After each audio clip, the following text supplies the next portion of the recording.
Is that all we've got? Sleeping in heaven 2,000 years ago. Jesus was... This fella's probably not with us anymore. He was such a nice person. We still celebrate his birth. Yes. More of that to come later. Line 3, what do you want? What do I want? You're on the air. An argument with you. Go on then. I'm not on the air. Yeah, you are. First argument, and he lost it straight away. You can do better than that, London, can't you? OK, it's going to be one of them shows today, because we've got lots of stuff that needs to be talked about. Oh, hang on a second. Line 2, what do you want? Brady. Pradeep sounding in good form. Yes. OK, 0870 90 90 973 is the phone number if you want to give us a call. I feel... It smells. It smells. I feel full of the... Hang on a second. Yes, line 3, what do you want? Hi, yes, you wanted to talk about betting? That what? You mentioned earlier about betting. Can you cancel a bet and so forth? Oh, well, OK. Well, what I have to do is... from my experience of online betting, once you have clicked and committed, that's it. It's legally binding and you can't have your money back. And that same thing applies to a bet involving money with a colleague. For example, I don't know, a young producer. Absolutely. This goes back to the ancient tradition of a gentleman's honour and their word. And if they do welch on the bet, then instantly it's pistols at dawn. What? It's pistols at dawn. Why is it called welching on a bet? I wouldn't know. I'd have to jump onto Google and check that out for you. OK, speak to you in a minute then when you've got the answer. Line 7, you're on the wireless. Right. Hello. Hello. How are you? I'm just ringing up to say, what do you do when you ring up? What do you mean? Well, what's the point in ringing up? Well, to come on the radio and talk? I know that, but, there seems to be no, subject matter. Well, there isn't at the moment. I keep trying to set up the subject matter. Okay, all right. Take a chill pill. I'll leave you to pick up the subject and I'll give you a call back. All right, thank you. All right. What a weird... I've not given out the subject matter yet, and all these... Yes, line 3, what do you want? I wanted to talk about 3 things, actually. OK, go on. The first one was, is your brown suit still for sale? No, I'm going to wear it over Christmas. I bought some brown shoes. Oh, all right then. The next thing was, I was driving to work at 4 o'clock this morning, and you were on the radio. It was all a bit surreal. Why were you on the radio at 4 o'clock this morning? What? We're doing what? Well, talking, like doing a show. Oh, they sometimes play the best of people at that time, because the nighttime presenters are lightweights who cannot handle doing a full 4 or 5 hours on their own.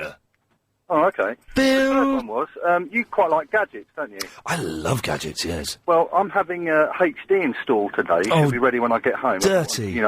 Sorry? Dirty man. Really? I'm jealous of you. I just wondered, as you were a bit of a gadget man, whether or not you'd seen it. Is it any good? Is it worth me going home today? Would I be excited? I've seen it. Have you got an Xbox 360? No, I'm a bit too old for them. How old are you? 40.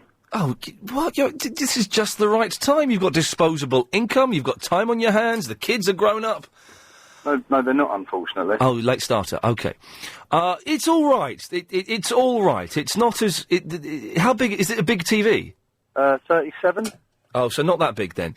It's all right. It's not as good as you think it's going to be, but it's good. Depends on your perception of size, really, doesn't it, Ian? No, it doesn't. 42 inches is about the smallest you want to get. Let me take one more of these, then we'll set the show up properly. Line 8, you're on the wireless. OK, right, so, we're talking about bets and things. I'll tell you what, I've received a letter. OK, now, the letter is... I'll read the letter in a minute. The letter is almost irrelevant now, because I had a bet with my producer, Adrian Crisp. I said, right, do you know what, Chris? I can make the first hour of this show all about the letter. I can sustain talking about this letter and its offshooting topics for an hour. It will not seem clumsy. It will not seem fat. It will not seem boring. It will not seem slow. It will not seem sleepy. It will seem like entertaining radio. So, Chris and I had a bet of £5 that he bet I couldn't sustain an hour's worth of radio talking about this letter. OK. 0870 90 90 973, by the way, if you want to join in on this. We bet £5. We went downstairs to have lunch. I had some shepherd's pie and some mango chutney. and I was having a nice piece of Chicago's pie. Chicago's box was there, and there was some nice pie in there, and I had some, and it was lovely. Thank you for that. Not pie, it was cake. Chocolate cake. And then Chris, I said, don't forget, you're going to owe me £55. £50 that you owe me already, which you still owe me, and that better not be my Christmas present. And the £5 for winning the bet. He said, "Oh no, I don't want to. I don't want to bet the £5 anymore." I said, "Well, you have to, because we've shook on it, we've agreed on it." He said, "Oh no, I'm pulling out of the bet." I said, "Well, you can't do that." He said, "Oh no, the way you pull out of a bet is if you both shake hands on it. So it's like an anti-bet. Suddenly the bet becomes negated by shaking hands on it again." Well, now I need some hardened gamblers to call in. That's, of course, nonsense, isn't it? 0870 90 90 973. Can you go back on a bet by shaking hands? I don't think you can, and I wouldn't want to. The only reason someone would go back on a bet is because they think they're going to lose. I know I'm going to win this bet, and I'm going to make the whole first hour about this letter I have in front of me. Anthony, do you think I can do it? Easy. Easy. You don't remember Big Daddy, do you? No. Big Daddy was a big fat man who used to go wrestling. Big fat man. His catchphrase was, easy, easy, easy, easy.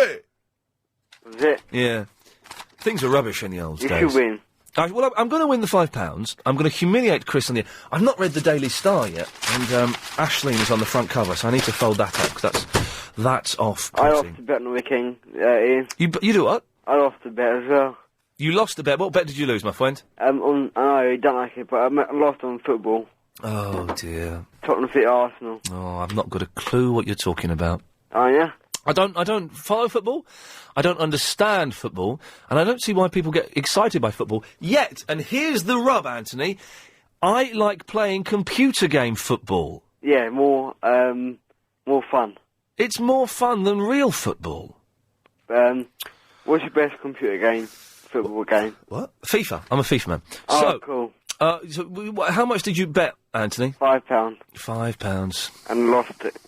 I bet because we thought we'd beat a big team, but we actually didn't beat them. No, well, that's the... So £5 in my pocket tomorrow. Anthony, can you stay there a second? I certainly can. Lindy, what can I do for you? I was just wondering about this bet thing. What do you have to do to make a bet sort of standing and legal and binding? Well, you just have to shake hands on it. You don't... You know what? You don't... If you're friends, if you're good people, if you're both honest and true people... Yeah. And you say you're having a bet for a £5... Are you all right, Anthony? Yeah, I'm fine. Do you want to get some water or something? Yeah, I will. You go and get some water. Right. We'll be here. If you're honest and true people, for example, Vickers, and you say, right, I bet you... Oh, look at that! Look at that! Look at that on the screen! Look at that! What is that? What is it? What is that? What is that? An elbow. That ain't no elbow. Oh, that's her, is it? I just saw some horrible fleshy wound. Oh, heroin. Right, if you're good and honest people, I'll get this sentence out in the end, and you say, I bet you £5, you don't necessarily need to shake on it, but if it went to court, it could fall apart. If you shake on it, it's a legally binding bet. So did you shake? We shook. Okay. So it's a bet, he owes me a £5. Does that mean you're not a good person then, Ian? No, I'm a good person, but... Well, why haven't you given me the £5 you owe me then? What £5 do I owe you? We bet. But Chris wouldn't come in, and he came in. He didn't come in on that day. There was someone else. He did. Oh, well, I seem to have lost her there. What's going on there? And Chris, you know, you could win this bet. You could win this £5. Maybe I will. You won't. Maybe I will. You won't. What? You won't. Anthony, you back? Yeah, I'm back. Good lad. How you doing? Yeah. Okay, so here we go. Let's set up our stall then. 0870 90 90 973. The phone number to call in. To talk about betting. Can you get out of a bet just by saying, actually, I don't want to do it now? Have you ever been welched on a bet? Did it end in a kicking, which I believe is the traditional way? And also, I will be... the genius is, I'm talking about the letter now, even though I'm talking about bets. This has all started because of this letter I received. Anthony, we've got 15 seconds before I have to cut you off. What can I do for you? I'll tell you what I'm doing. Hope you have a nice weekend and Thank all you. that, and I shall be calling tomorrow. It's only Tuesday, Anthony. Pardon? It's only Tuesday. I know, but there you go. Lovely. Anthony, thank you very much for that. If you want to take part, 0870 90 90 973. I will read the letter after this. The latest LBC 97.3 travel news. Here's Amanda Redmond. Well, if you're coming into town on the M... Good afternoon. So today's show is fuelled by perhaps not the best way to fuel the show, but the first hour is being sponsored by a bet that I made with my producer Adrian Crisp. I was sent a letter, and I will read this letter out. It is the weirdest letter, and I will be reading this letter out, and I'll be asking you to help me translate it and decipher the rant that is enclosed in this letter. But I received this letter, and I said to Chris, do you know what? I bet you £5 I can make the first hour of this show be all about this letter and sustain it. And it will be entertaining. It won't be lazy. It won't be flaccid. It will be good radio. Chris said, yeah, OK, I'll take on the bet. Then he went back on it and said, actually, I don't want to be part of this bet. You can't do that, can you? First of all, you cannot do that. You can't back away from bet. That's bad. That's cowardly. That's not the done thing. He says, you can do it by if you both shake hands and agree. Well, you can't do it. Once the bet is made, the bet is made. And also... he's made it doubly easy to talk about the letter, because the bet is now related to the letter. So now I've got two things to talk about. Ipso facto, I'm going to win a £5 in 42 minutes.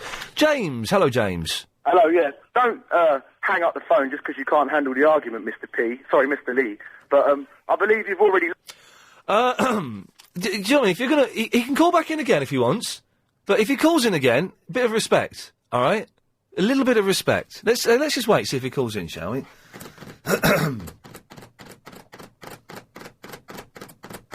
No. Daniel. Hello there, fella. You ain't diddling too well today, are ya? Excuse me? You ain't diddling too well today. Speak English, or you're going the way of the other monkey. Come on. Right, listen. You had the bet, the first hour of the show. 15 minutes is gone. You ain't even read the letter out. I haven't read the letter out, but I'm talking about the letter.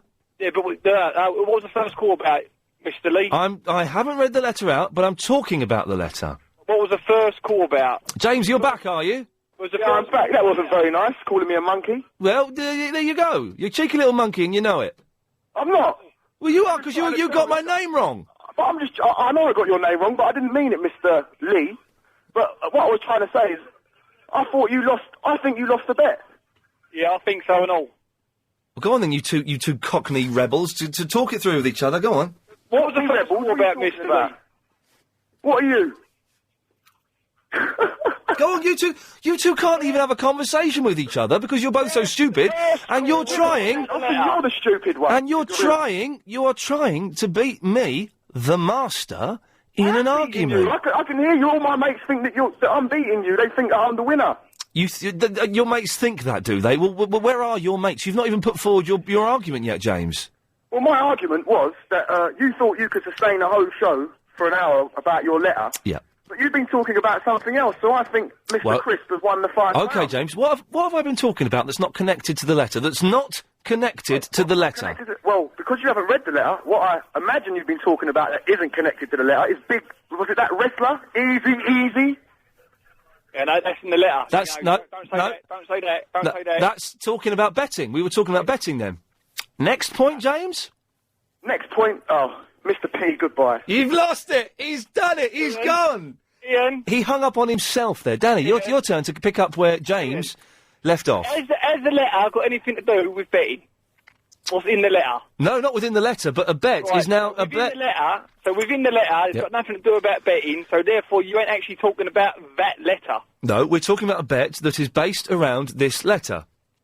It might be based around a letter, but it's not in the letter. So it's connected. It's connected to the letter. I'm talking about the letter because the bet is connected in a way that cannot be denied with the letter. The first call had nothing to do with the letter, and the first call was in the first hour of the show. What was the first call? What was the first call, Daniel? The first call was somebody gibbering on. Right, and what's wrong with that? And I didn't mention nothing about the letter, fella. Nothing at all. And also, when you shook hands... Yes. Did you spit in each other's hands and then shake? No, we didn't, you pervert. What do you think this is, some kind of swingers gig? 0870 9090 973. We are talking about this letter that I haven't read yet. Doesn't mean we're not talking about it. Well, I will read it. I'll read it after the news at 3:30. I'm so confident I can sustain the next 8 minutes of radio talking about this letter without reading it out. I'm good. I'm on fire today. Not literally. That's, Richard is in Ivor. Hello, Richard. Hello, Ian. It's nice in Ivor. Yes, it is, isn't it? Yeah, very nice. But then, being a native of Langley, you probably know the area quite well. Well, no, I'm a native of Slough and then later Farnham Common, but I'm aware of Langley. Well, that's probably the best way. Yes. On the subject of betting, just to sort of help you sustain your hour. Thank you. I always understood that betting was treated as a debt of honour and not actually legally enforceable. Oh, really? Okay, that's interesting. That's interesting. But so if you were to welch on the bet, and we still don't know where the term welch comes from, but if you were to welch on the bet, then you're what? You're breaking your honour. Yes, basically. And anyone who does it is not the kind of person you want to know. Yeah. Well, as I understand it, even if you go to casino, if you were to get credit from them, gamble and lose, they can't take you to court. What their sanction is Hang on a minute. Break your membership. What kind of casino gives credit? My one doesn't give credit. No, usually you'll find someone perhaps who is a big player who regularly loses. Yes. Might be extended a line of credit. I see how that works. Richard, do it yourself. No, thank you very much for that. Good lad. 0870 90 90 973. Jason is in Hendon. Hello, Jason. Hello, Ian. Jason, what can I do for you? You know, Chris, he's not legally obliged to pay that debt. He's not legally obliged, no. He was born within the borders of Wales. Right, what? That makes him a Welsher. He's a Welsher. It's only a little bit racist, boys and girls. We can get away with that. Thank you. We don't know where it's Welch, by the way, to welch on a bet. If anyone knows where that comes from, then 0870 90 90 90. It's an odd turn of phrase, and it's a phrase I kind of like, but I don't know where it comes from. How are you spelling that? I guess you spell it like Bruce Welch from The Shadows, Welch. Maybe it comes after Bruce Welch. Maybe the guy from The Shadows was rubbish at paying off debts that he'd accrued in poker games with Hank Marvin. I don't know. Duncan Bannatyne. Hello, Duncan Bannatyne. Yes, hello, Duncan Bannatyne. What can I do for you? How are you? What? You not talk? What's wrong, Duncan? Said, how are you? I'm fine. You've got a very thick accent. It's hard to decipher it. Did you call me thick? And I said your accent is very thick, very strong. Oh, so very thick, yes. Right. What can I do for you, Duncan Bannatyne? Oh, nothing really. For 50,000, I'm out. Oh, okay, right, blimey. This is really turning into a bit of a freak show today. By the way, I hope you're listening at home, you blog writers. We'll be asking you again. Good blog we got yesterday. Very good blog. If you want to have a look at it, go to lbc.co.uk, and you can write a blog today. Don't forget to get them in before 6 o'clock. The best one goes on the LBC website. Mike is in Tottenham. Yo. Oh, God. Hello, Mike. Yeah. Yes, what do you want? You don't want me to forget what we want to say now, you know. Okay, well, do you want to put the phone down? All right. What is happening here? I'm going to have to do a sneeze. Kim! Hello. I want to help you along with this letter business, so I'm going to ask you a few questions. Okay, thank you. Is it from a man or a woman? I've got no, Is it signed? No, it's not signed. I'm going to read the letter out. This is what they call in radio circles a tease. And I'm going to read the letter out after the news at 3:30. It is. I'll describe it. It's come in an envelope. Now, the envelope has got writing on. Is it addressed to you or just to the radio It's station? addressed to 97.319 AM FM, Mr. Ian Lee, / Clive B., care of team James O'Brien and Nick Farrelly. And inside that's the sensible bit. Inside it is the it's by Latimer Tube Station. Inside it is a letter written on the back of an envelope in the handwriting of what I can only describe as an insane child. It's terrifying. And it just makes no sense whatsoever. It's quite aggressive. I'm guessing they're not happy with something that's taken place. Oh, hang on. There's a name. There's a name here. Linda. Ooh. So it's a woman. Okay. Well. Is it written in blood? Is there any lipstick marks over it? No, it's written entirely in black, apart from the O on the W10 postcode, and the O is written in red writing. It's just very odd. And also, we don't get many letters nowadays. We used to get, maybe a year ago, we used to get quite a few letters, and I do like getting letters. Don't bother sending Christmas cards. I ain't bothered about it. They won't go up. They'll just go in the bin. But I do like... Yep. What? sensible. Yeah, well, if people send me Christmas cards to work, it's very nice, but I don't know them. So I'm not going to put them up at home, because people go, oh, you got a load of... You prefer to get nasty emails, don't you? I do. Something to talk about. I do. Yeah. But we don't get many letters, so when I get a letter like this, I get very excited and kind of jump up and down with glee. But, so, yes, I'll read it out a bit. Anything else, Kim, before we go? No, unless you want me to talk for another half an hour about this letter. If you claim that £5 off of that man. If you can talk for another 30 seconds about the letter, that'll make me very comfortable. Away you go. Is it a nice letter or is it evil? Hello? Put the phone down there. I don't know what happened there, because she heard that she was on the radio, and it blew her mind. OK, we'll take a breather there. iain@lbc.co.uk is the email, if you want to get in touch that way. Or I'd prefer if you give us a call. That's the nicer way. 0870 9090 953. And I'll tell you what, I will give out the address. As well as reading this letter, I will give out the address after the news, so it may encourage more letters like this. Would people still write letters of complaint? It's an odd thing to do. It is generally emails now, or phone calls to Ofcom. It's one of those two things. I will give out the address, the LBC address, after the news, if you do want to write. 'Cause I do like getting your letters. Don't send cards, though, because it's a pointless thing. I will not put them up. It's very kind, but I won't put them up. OK, I will read this letter after the latest LBC news. Give us a call, 0870 9090 973. Here's the latest LBC 97.3 news.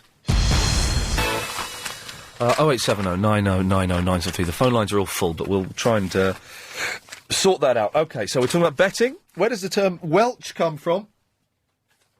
And I will read this letter shortly. The whole thing is based around this letter, which I'm going to get an hour of radio out of. I've broken the backbone of it. It's all downhill from now. That doesn't really sound that good, does it? But, so I got really bad indigestion. I may be sick on air.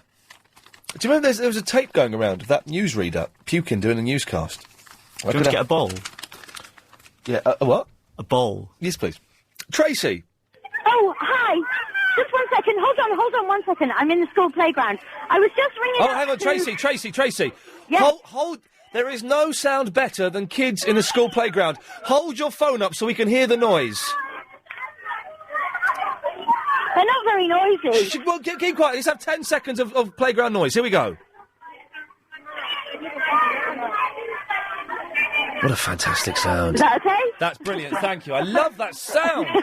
There's nothing... It's great walking past a school playground at lunchtime and hearing that noise, because it's so reminiscent of everything, and it's just tiny people having fun. Yes.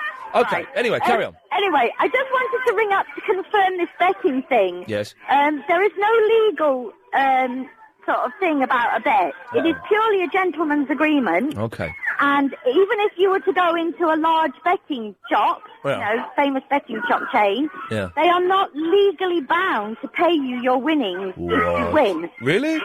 It is purely a gentleman's agreement. How do you know this, Tracy? Because I worked for a major bookmakers for quite a long time. You're a bookie. There we go. Did you ever try and withhold someone's winnings then? Only if there was something dodgy about it. You know, if you thought that they had inside information, because you get betting coups, you know, people go round and, back a horse in sort of 15 different shots, small amounts. But how would you get suspicious? Because we communicate amongst each other. So if you see very strange betting... Batty boys. You know, if you see strange betting... I don't know what batty boys are. Around your area... Yes. Then you're kind of onto something. How do the tips work on horses? I don't understand how insider knowledge works, because it's just a race, isn't it? It is, but, I mean, it's suggested that races are fixed. I've heard this suggestion that horse racing is corrupt. I'm not saying it is, but it's... quite possibly is. Right. All right. OK, listen, I'm going to have to go. OK, Tracy, thank you very much. Bye-bye. She's a nice lady. I'm not saying it's fixed at all. I'm sure it isn't. But I have heard suggestions that horse racing is maybe slightly dodgy-bodsky. But I don't know how it could be. I know that the horses are weighted down, aren't they, to compensate for their age and the jockey's weight and all of that nonsense. But 0870 9090 973. Oh, I've got to read this letter. I'll do it in a minute. Dave is in Kingston upon Thames. Oh, hello. Hi, Dave. Oh, You're right and wrong on one or two counts. One is, it is illegal to get credit in any casino. It's illegal? Yeah, no credit in casinos, no. You can have a credit line with your bank, but you can't get credit from a casino. OK, that makes more sense, yeah. Yeah. And you're wrong, you can cancel the bet before it starts. Because if you go to casinos and you put money on a table, and the ball's about to drop, you can cancel your bets, you can call your bets off. You don't have to accept the bet doesn't have to be taken. At what point can you do that? Before the dealer announces no more bets. So before... That means you can't alter your bet. But then that means the bet if he hasn't said no more bets, then the bet hasn't been officially made. Correct. So then that's not cancelling a bet because the bet hasn't been made. The bet is only made once he said... actually put chips on the table. No, the bet is only made when he says no more bets, please. Then that's when you can't alter your bet. No, that's when the bet is signed, sealed, and delivered. No. That's when you can't alter your bet. No, the bet isn't made. If I just put chips on... It's a fiver, Ian. What's the matter with you? If I just put chips, David... A £5 note. If I just put chips... Crisp one. If I just put chips on a table, that isn't a bet. That's not a... Right, are you pretending to be this stupid or obtuse or No, not? it's not stupid because it's a bet.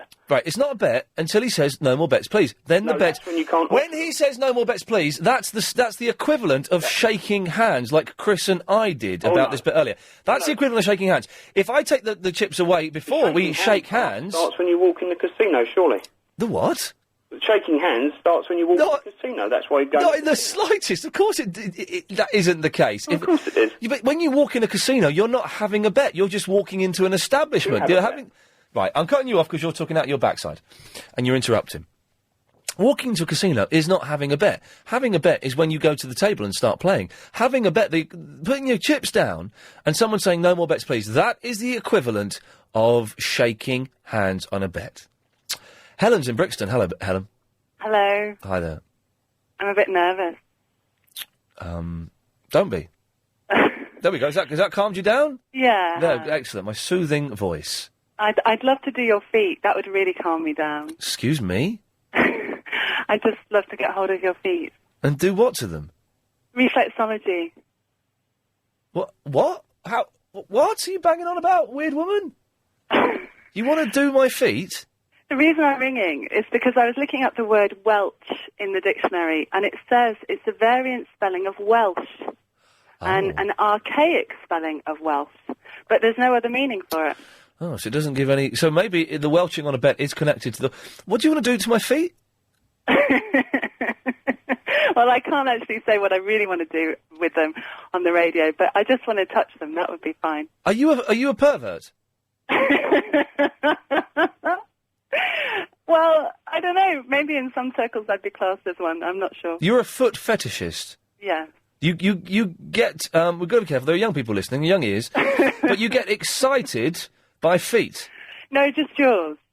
I work professionally with feet on a daily level, but you know, they shouldn't allow that. They shouldn't allow perverts who get off on feet to work with feet. That's wrong. That's just wrong. No, but I'd get off on doing your feet. That's the point that I'm trying to make. But how would that excite you? I don't understand. I don't get feet. Because I have a crush on you, I think. Oh, blimey. Helen, I should probably move on. Yeah, because you're weird. What was that about? Chris, any ideas what that was about? But you talking about feet means I've just won the bet. No, it's not, because she was talking about welching on the bet. But what about the foot fetish thing? That's came not off about the bet. Came off on the tangent. It's all connected. It all goes back to the letter, Chris. It all goes back to the letter. Did she phone up and say, I want to talk, I fancy Ian's feet? No. Because I've got horrible feet. But I'll talk about it after 4. Peter. Hello, mate. Hello, Peter. How you doing? Just about the betting thing. I had a bet with my mate. It was just over a football match, you know, just off Arsenal West Ham. Yeah. And he's an Arsenal fan, and I said, I'll bet you 20 quid, you know, see who wins. And he upped the bet to 50 quid. Right. And West Ham turned him over. Right. Which was surprising. And he went back on his word on me. And all that he did really was he lost the respect of his friends. Yes. That's how it basically happened, you know. Anyone who welches on a bet, and we still don't know the true derivation of the word. But in the end, he said to me when I met him, he said, "All right, I'll tell you what I'll do. Every time I see you, I'll buy you your dinner. You know, like £5 a time. Now, that doesn't work, does it? If I would have lost, I'd have paid him straight away." He welched on the bet, so he lost respect of all my other friends, you know. Yes. Where's your accent from, Peter? Sorry, mate. Your Well, accent? I've been living down in London for quite a while now, but I've just come from up in Hull. Oh, right, okay, right, sorry. Well, that's very bad of that man, Peter. Yes? It was bad. And you don't like football either. You don't like football. That's madman. How can you not like football?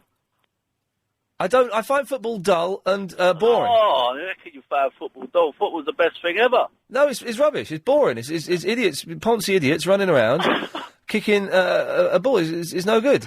Oh, no. All right, well, football's great, mate. Football's great. Okay, Peter, well, listen, call us again, won't you? Yeah, we'll do, definitely. Great show, mate. Good lad. What? Frank Sidebottom is in on the 21st of December, by the way. I'm going to read the letter now. Okay. This is the letter I've been sent. I've managed to get so far 41 minutes of radio out of. I shall easily get another 19 minutes. And the address, by the way, if you want to send letters. I'll do the address in a minute. Let me read this out. There's no swears in it or anything like that, so don't worry. It's fine. Dear Nike Farrelly, James O'Brien, Chris Holbeini, Clever Cliver, but not sick comment bitchy British Steve Allen. This is the best letter I've ever had. Just to tell your English longlegs, busty blonde bimbo, no-brain call, known as regular caller, lean English, Barney Carew, and want leak eye Lee, all your sexy tall and short, no bald, big belly Nick Ferry. Big belly Nick Ferry. But British can't stand bitchy Steve Allen. Linda, that's a letter. That is the kind of stuff I have to open up and read. Now, first of all, if anyone could tell me, maybe this refers to something that happened on another show on LBC 97.3 that I don't know about. So, if this refers to something that happened on James's show, or Nick's, or what's his name? Clever Cliver, that's good. When we move in the new year, and Clive's on at 10 till 1, he should call himself Clever Cliver. And boy, have we got some treats planned for you in the new year when we start. January the 8th, I started in the new slot. Have we got some treats for you, London? Anyway, if this refers to something that's been on somebody else's show, or if you're aware that maybe you wrote it, then 0870 9090 973 is the telephone number to give us a call and let us know what that's about. Darren, did that letter mean anything to you? Gibberish. Absolute nonsense. Nonce-bobbins. Yeah, nonce-bobbins, yes. What can I do for you, sir? I'm from Hull. I'm from Hull, but I've been down here for a while. that was a strange accent, wasn't it? And by the way, that woman must have turned you on. A little bit. Just a little bit? What, you want to talk about shopping trolleys, do you? Yeah, sorry, yeah. Thing that got up my nose yesterday, I was shopping after work. Yes. And I was in the... Whoa, hang on a minute. This is not connected with the letter or the bet.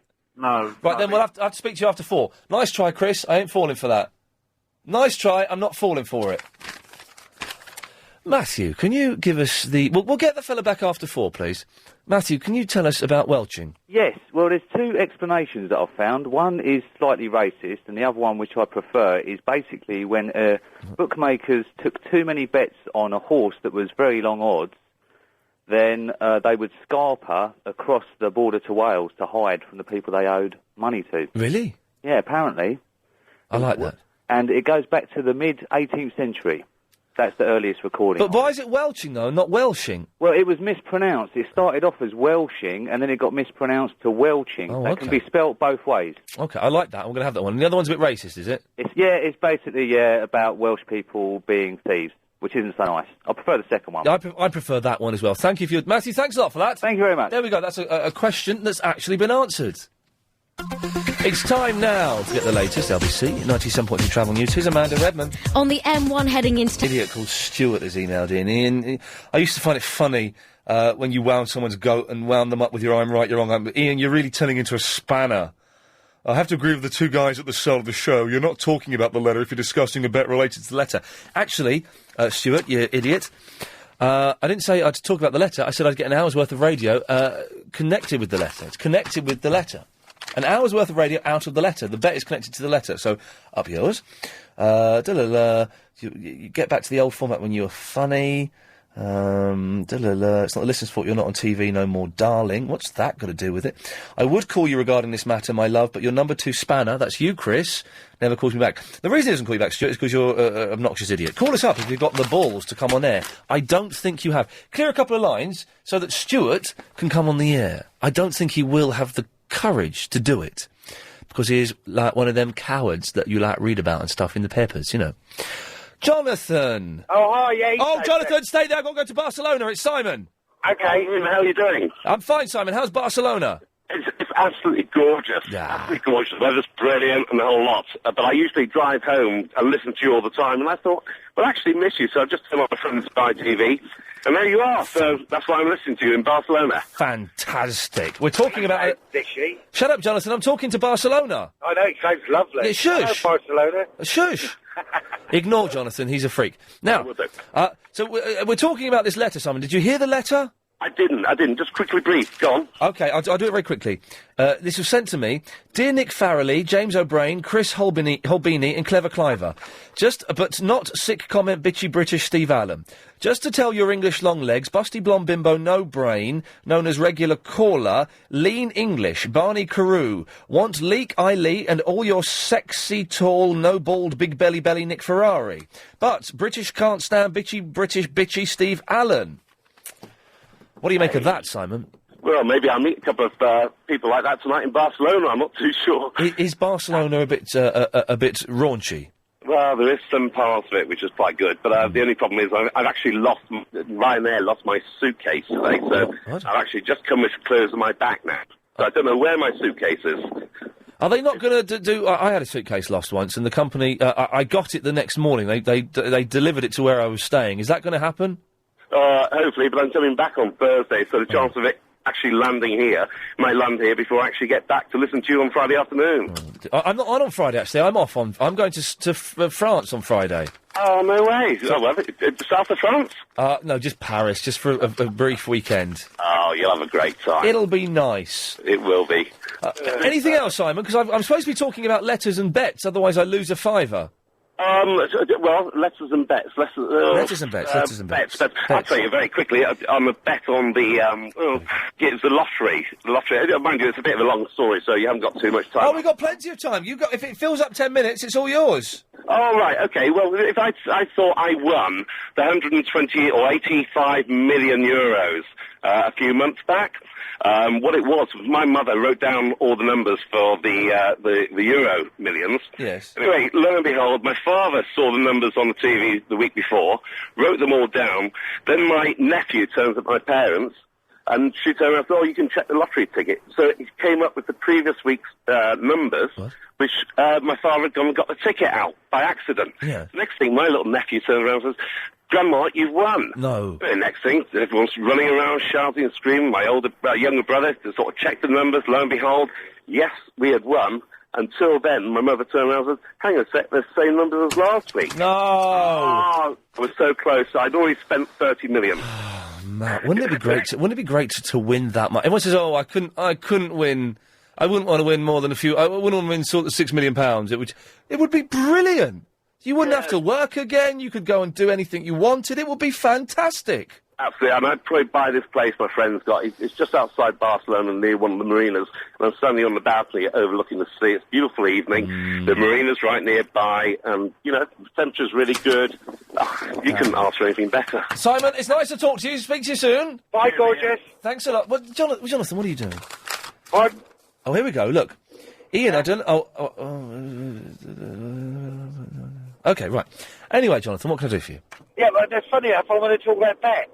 OK, no one has called in, by the way. I lost a bet once, but I paid up. Can you hear me, Jonathan? I accepted, I lost, and I paid. Right, can you hear me? Yeah, I'll say sorry, not very well, Ian. I'm going up the M4. Well, OK. So you lost a bet and you paid the money, as everyone should do. Exactly. It's the correct way to be. We had a bet about this letter, and I'm 7 minutes off collecting my winnings. I know, and you should get it, because as much as I like to stick up for Chris sometimes, I do think you can't pull out once you've got the bet up. Once you say, look, I bet, and you shake hands, that's wrong to pull out then. It's wrong to pull out, exactly. Thank you, Jonathan. James. Hi, Ian. Can you play that pipe music? Because I've got a cracking headache, and it worked the other day. It made me feel so much better. Oh, hang on a You second. lot arguing about this betting thing. God. It's frustrating, isn't it? Oh, it's so frustrating. I'll make you right on this one. I really do. But, you know, that's just my opinion. Oh, that's better. Alright, that's it. That's the trick. Very good.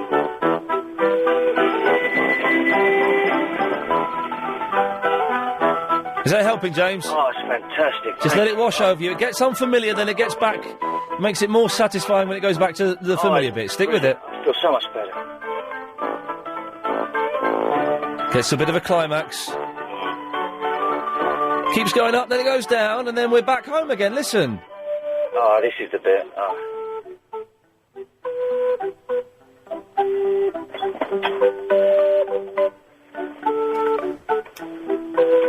Right, now get lost! All right, thank you. Good lad.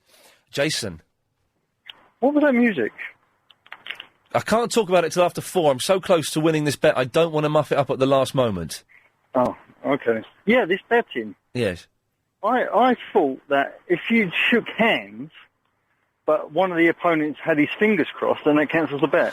Is that still called Fey Nights? That was always Fey Nights when I was a kid. Nights, wasn't it? Yeah. I don't know if Fey Nights still... I think that they only work when you're 11, don't they? It's that thing as well of when you tell a lie, but if you cross your fingers, then the lie doesn't really count. I don't know if that... I mean, what was Chris doing with his other hand when you shook hands? He was trying to touch me. Ah. Yeah, there. Really? Yeah. Oh, that's not good. No, it was a bit weird.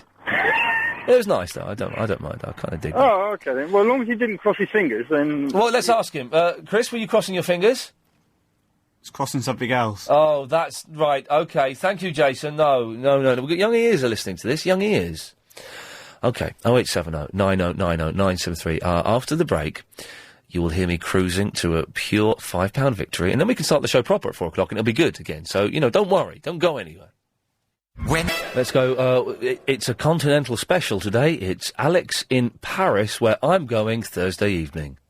Ian, good afternoon to you. Hello, Alex in Paris. Yes, I have some news for your trip. You remember the last time we speak, you are asking for the brass band at the station where you arrived. I was hoping that would be the case, yes. It is not possible. But well, hang on a minute. Oh, it was you that suggested you could do it. No, I said we can put the carpet. Oh, right. And you said, yes, and can we have the brass band? I asked for the brass band. I have to contact the mayor's office. So the brass band is a no-no, or a no-no? Not the brass band, but we have 7 accordion players in the French accordion when you arrive. That will be very, very nice. And the only thing is they will be contacting you right. for your choice of music. Okay. But they only play music to the tango rhythm.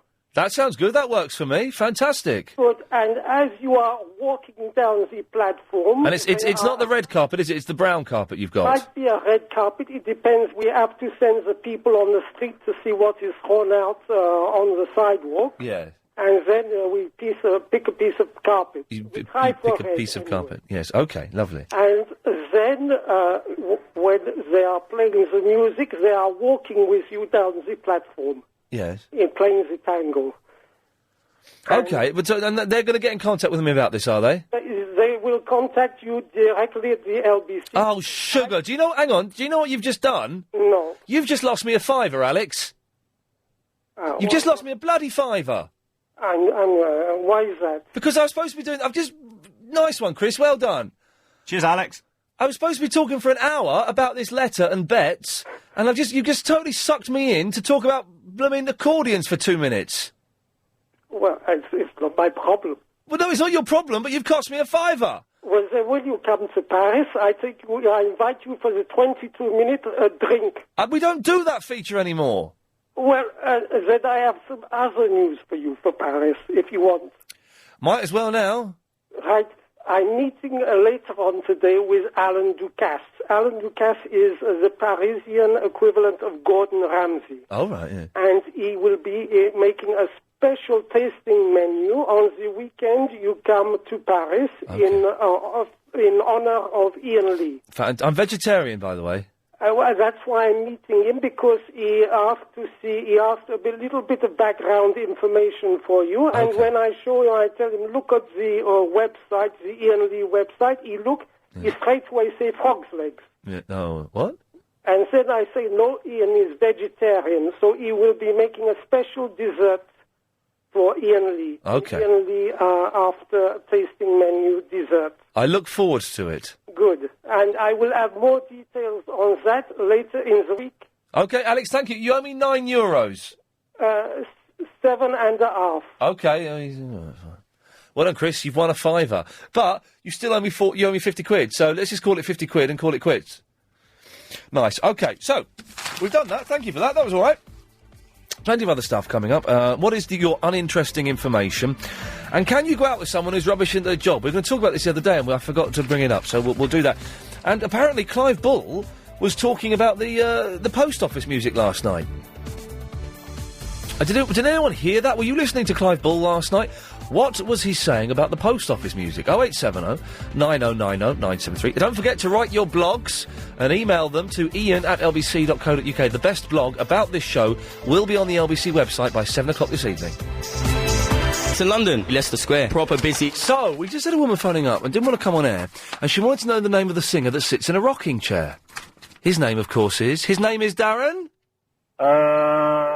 Oh, you know this one. Come on, the singer You caught me on the spot there. The singer who sits in a rocking chair. Come on, I gave her the answer. I spoke to her off air. Come on. What?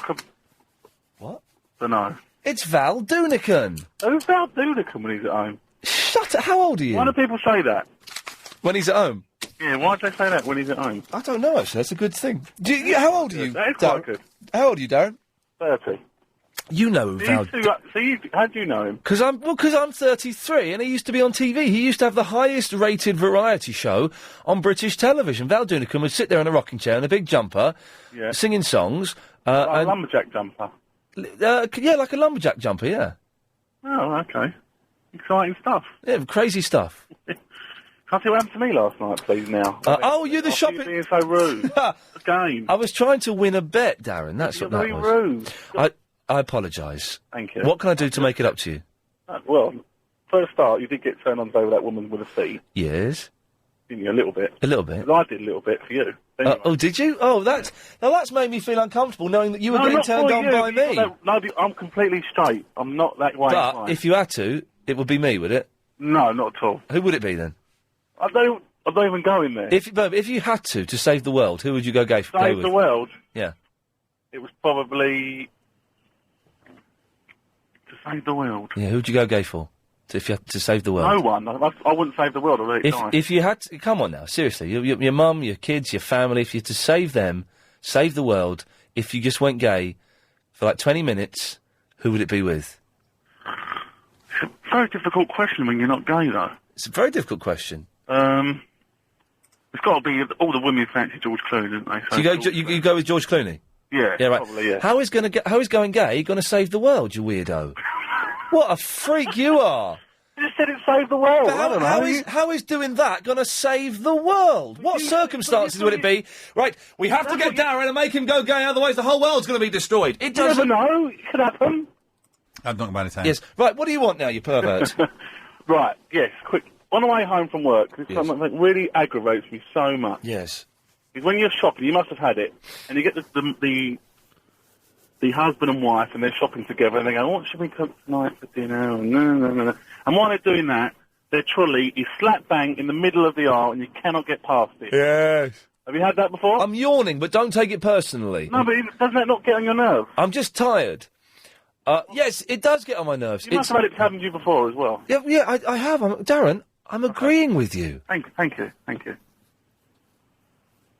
Well, can you have any advance on that, please? Anyone else any shopping experiences? Chris, have you ever had someone with a shopping trolley stop in front of you? Yeah. Was it annoying? Yeah. Lady Alex, same two questions to you.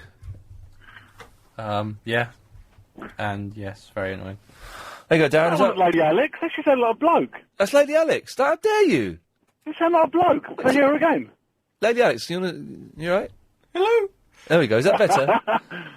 Is that better, Darren? Lady Alex isn't Lady Alex, is it? You are obsessed with it today, aren't you? Just let it go. I'm fine. I'm not. Have a word with your missus. I'm gay for you. Okay, Darren, I'm going to have to cut you off now, aren't I? Okay, but... Right, 0870 9090 973. Now, we haven't got many calls, and I know that this next call isn't going to sustain more than 30 seconds. But we'll try it. It's Steve in Bolton. Hello, Ian. Hello, Steve. Are you on about betting? Yes. Well, I bet my mate that he could bet me. But my mate said that he didn't want to bet, so I said, I bet you don't want to bet. So he said, right, I bet you can't. Oh, I've got to go synchronised swimming.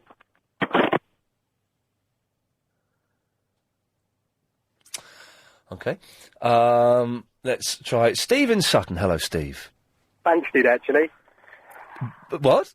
Banstead. Oh, okay, let's go. Okay, sorry, let's go to Banstead in Sutton. Hello, Banstead. Right, do you know the guy who was on a little while ago saying he thought he won the lottery? Yes, and you got the weeks before numbers or something. That's right, something similar happened to me. Go on. What happened was, do you know, I don't know if they still do it anymore, at Christmas time they do the lottery where you pick two dates.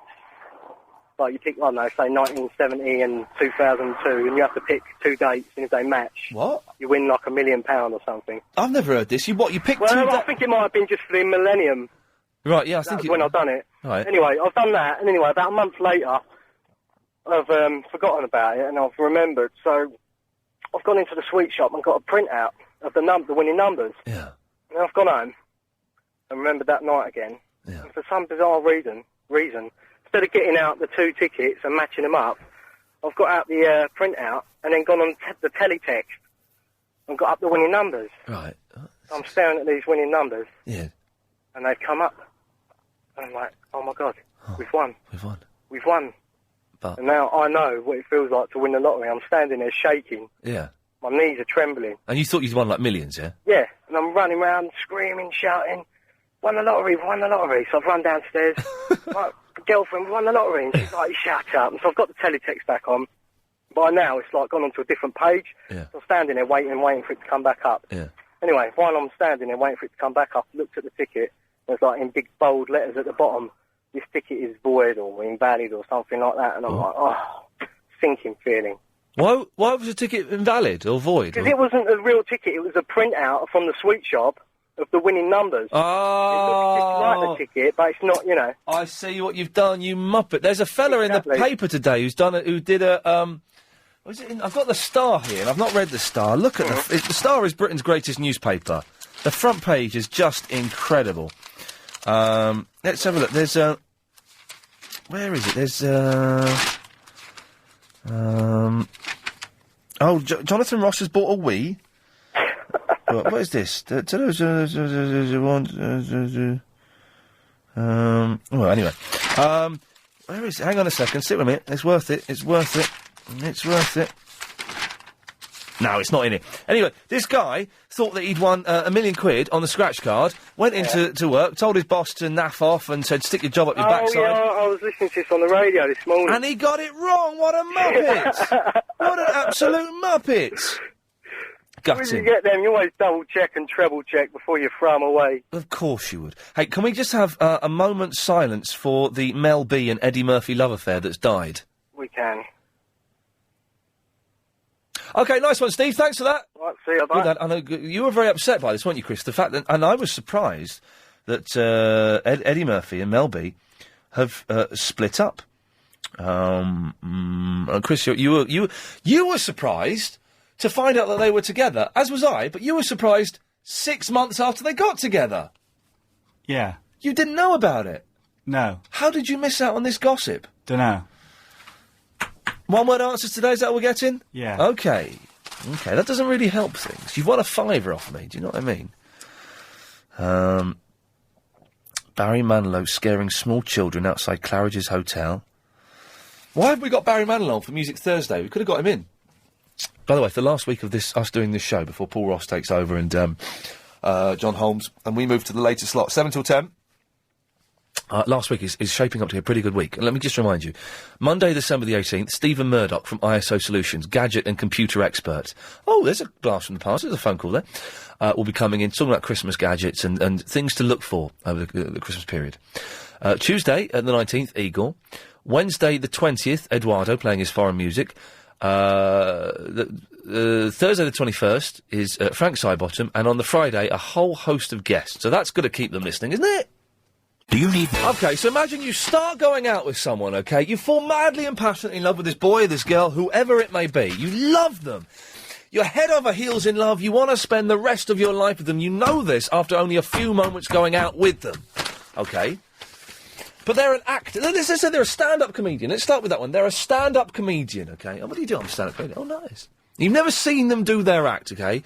You don't know what their act is. You've not seen them, but they come home glowing after gigs and say, I've done really well. It was a good gig. Did really well. 3 months into the relationship, and you're in love with this person, okay? You know that you want to marry this person. You want to spend the rest of your life with this person. You've told everyone that. 3 months after going out with them, you finally got a night free when you can go and see them do a gig. Okay, it all works. You can go and see them do a gig. You're in the club.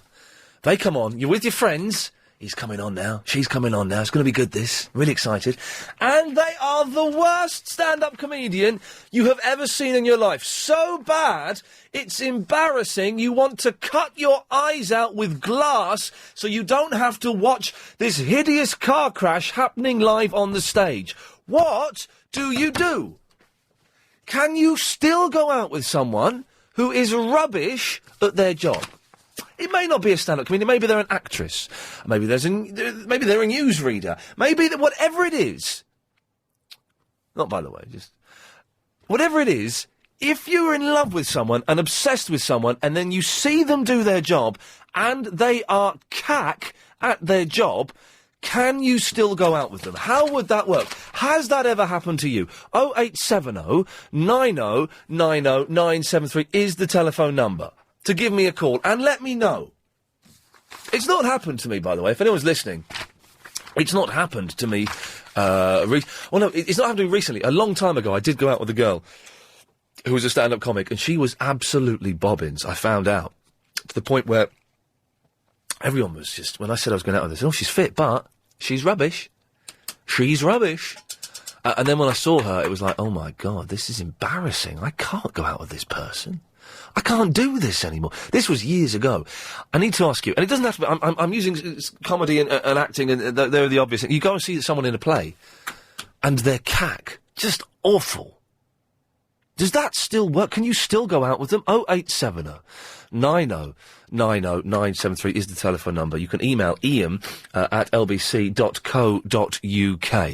Let me know if that's happened to you and what you did. Meanwhile, Willis is in Camden. Hello, Willis. Hello. Hello there, Willis. You alright? I'm alright, you alright? Yeah. Nice. Yeah, I want to know who that was, actually, now that you were talking about before, because they're probably someone famous. But anyway... They weren't. They were kind of known on the circuit, but they weren't particularly famous, no. Oh, okay, fair enough. Yeah, welching on a bet is the best thing ever, actually, when you do it properly. Hang on 1 second, Willis, I've got to stop you. Nick? Yes? What's happening? I've got Barry Manilow in the back of the cab. Right now? Just picked him up from Claridge's. Yes. All right, I'm having a chat with him. I said to him, Eddie and Leon, he went, I don't believe that. I've just come up, I said to him, hold on. Barry, can you stop it, please? He's in the back singing Copacabana now. I'm on the phone to Iain Lee. What shall I do with him? Shall I bring him over to you? Yes. Nick, I'm going to have to cut you off now for wasting my time. Look at me wasting your time. Barry, he doesn't want to see you. Oh, I got all excited then. Sorry, Willis, that was really... I really thought we had Barry Manilow there. I do apologise. If it had been actually Barry Manilow, I would have not minded, but I'm quite upset. I'm upset. I'm upset for you. I'm upset for me. I'm upset for the show, because that was embarrassing, and I'm sorry, mate. What can I do to make it up to you? That's cool. Well, just listen to my boring story. I'm listening, I'm listening, and I'm going to pretend it's really interesting. Away you go. Oh, that's good. That's what I wanted. Yeah, all it was, welching on a bet is wicked. I was walking through in Wales in the summer, through across by this stream with the mother of my son, and we're just strolling along, and I bet her £100 that she wouldn't get in the water naked and splash around naked in the stream, and she did. And your son was there? No, he wasn't there. He was with my parents. They were looking after. Oh, okay, right. Sorry, yes. But and me and her aren't together, so we have this little thing where we, just piss each other off. Annoy each other every now and again. All right, yeah, we can get away with that, don't we? And so I got her to jump in the stream naked, took photos of her, and she looks good, by the way, as well, which was a bit of a bonus. And she went in there, and I said I'd pay her £100, and I never did, and that was like 2-3 months ago now. And does she still ask for the £100? Yeah, of course. There was actually another thing that I bet her something that was £50, and they were stupid big amounts of money that I was obviously never going to pay her. Well. But she took me up on both of them, so I now owe her £150. Was the second one rude? No, the second one was that was even more boring. And it was just about a bottle that was placed somewhere in my car. Anyway, no, nothing rude though. So I owe her £150, and she's never getting her money. So it's quite good that if I ever want to irritate her, I just say, you're never getting £150. Well, and she gets proper wound up. any chance, now listen, it sounds like an interesting story, Willis. It's not really, but... No, it's good, I like it. You manipulate women by offering them money they're not paying up. I like your style. But to verify that story, I would need to see those photographs. I can't do that. They're my own personal material. I will give you £100 if you send them in. Oh, yeah, but then you might do what I did and not give me the £100. You've seen through that. Willis, thank you very much for that. You're a very, very naughty man. 0870 90 90 973 is the phone number. We're talking about welching on belts. On belts? So the talk of undressing is, you got me. Talking about welching on beds. If anyone listened to Clive Bullshot, I had another email about that music, the postbox music. Apparently, we've been putting this out for ages, like the last 3 or 4 weeks. Oh, does anyone know what this music is? Does anyone know? Give us a call. It's Iain Lee. Give us a call. Clive gets loads of calls about it last night. How has that happened? Where's the justice in that? And the fella that was going to send it in on CD still hasn't done that yet. Unbelievable. So if you heard Clive talking about that last night, then give us a call, 0870 90 90 973. Also, don't forget to listen to the show and send us in your blogs, your little summaries, detailing what has happened in the show so far, as you perceive it. They don't need to be factually correct. Have a look at the LBC website to see what we've had written over the past week or so. And if you can write something like that, or whatever you want, don't put any swears or anything libellous in there. Apart from that, pretty much anything goes. Then email it to ian@lbc.co.uk. Before 6 o'clock, I'll pick the best one at 6, and it gets posted on the LBC website, and... even better than that, it gets emailed around to everybody who works at LBC. Everybody will receive your blog in their inbox. I forgot to mention that. It's a slightly annoying thing about working here, is that we get loads of emails about that kind of stuff. But even James O'Brien will have it in his inbox. So you might hear some of the topics on his show in a few days' time. It's Paul in Ladbroke Grove. Hello, Ian. Hello, Paul. How you doing? I'm all right. I'm going to have a good session on Rainbow Six on the Xbox tonight. Dirty. No, it's not dirty. What? Isn't it? No, it's guns. Oh, right. Are they dirty guns? Very dirty guns, yes. Oh, good. Listen, I've got a message for that man who didn't give you the CD of the post office music. Oh, yes. This is to him, okay? You're a dirty, dirty, dirty welcher. So that's for him. Excellent. Thank you, Paul. But the reason I called, actually, Ian... Yes? I have to say a really big thank you. I've had the most dreadful time. I'm not going to bore you with it at all. No, please don't. I've just had the most awful months. I mean, appalling. Right. I've been feeling really rubbish. I turned you on today for the first time because I've been in college and stuff and I couldn't put the radio on and that. And do you know what? Yeah. Within the first quarter of an hour... I just felt fantastic. I laughed so much. Hey, and this isn't even a particularly good show. You should have heard the show we did yesterday. The first hour of yesterday's show would have blown your mind. It was Really? it was brilliant. This is all right. I'd say this is in the top 50 shows we've done, but it's nothing special. But if we've helped heal one miserable old man, then it makes me feel good, Paul. You certainly have. And Clive last Thursday was hysterical. Did you hear him? What was he doing last Thursday? Oh, I can't remember. It was just mental. He's on top form. I've not heard much of Clive. Whereas normally I like to sit there and do stuff and have Clive on in the background. I've been dipping in and out because I've been going to places and I've been listening in the car. But Clive Bull, Monday to Thursdays, 8 till midnight, on top form. And can I just say, I'll say this very quickly because we've got to go in a minute. When we move to the new slot in the new year, and Clive goes from 4 hours to 3 hours, I think he's going to be even better, because when you lose that fourth hour, doing 3 hours is going to seem like a piece of cake to that man. Is he still going to have Bob's tea break? He hasn't had Bob's tea break for about 6 years. Because when I filled in for Clive, you do 4 hours. 4 hours is a long show, and then you go to doing 3 hours, and it's a piece of cake. So I think when Clive moves 10 till 1 o'clock, I think it is, in the new year, it's going to be... He's on fire at the moment. He's just going to be firing on all cylinders. Seriously. I bet you money on that. I bet you a fiver, Chris, that in the new year, Clive Ball's show is going to be even better than it is now. OK. Nice one. OK, 0870 90 90 973, iain at lbc.co.uk. More of your calls after the latest LBC News. Show. So Chris is I'm trying to... God almighty. Chris is going... There's loads of Christmas films out, and there's never been any Christmas films out. There's always been Christmas films out. Not every Christmas. Yes, there has. So what's out this year? There's Santa Claus 3, which means that at various other Christmases there's been Santa Claus 2 and, of course, Santa Claus. There's that one with not Dustin Hoffman. Who's the other short fella? Dead. DeVito. No, not DeVito. He's dead. Danny DeVito? No, Dudley Moore. Oh. Father Christmas story. What's it called? Father Christmas. Bruce, what's that Father Christmas film called? I don't know. Ho Ho Santa. Yeah, that's it. Ho Ho Santa with Dudley Moore. There's Jingle All the Way with Arnie. There's been Miracle on 34th Street, both versions. That was like 10 years ago. Elf. Kiss it. Elf. 5 years ago. Elf wasn't 5 years ago. It was about 3 years ago. Thank you. OK. Bruce, hi there. Hello, Ian. Hello there. Yeah, I wanted to talk about my friend who has psychological problems when it comes to paying me money he owes. OK, this sounds good.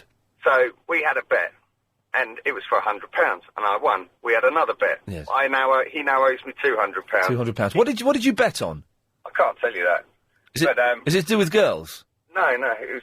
Well, yeah, I can't tell you about it anyway. Is it to do with drugs? No. Is it to do with murder? No. Is it to do with sex? Sexy murder. Oh, wow. OK, wow. Sexy murder. We can say no more. Yeah, so he won't pay me. He didn't pay me this money for months and months.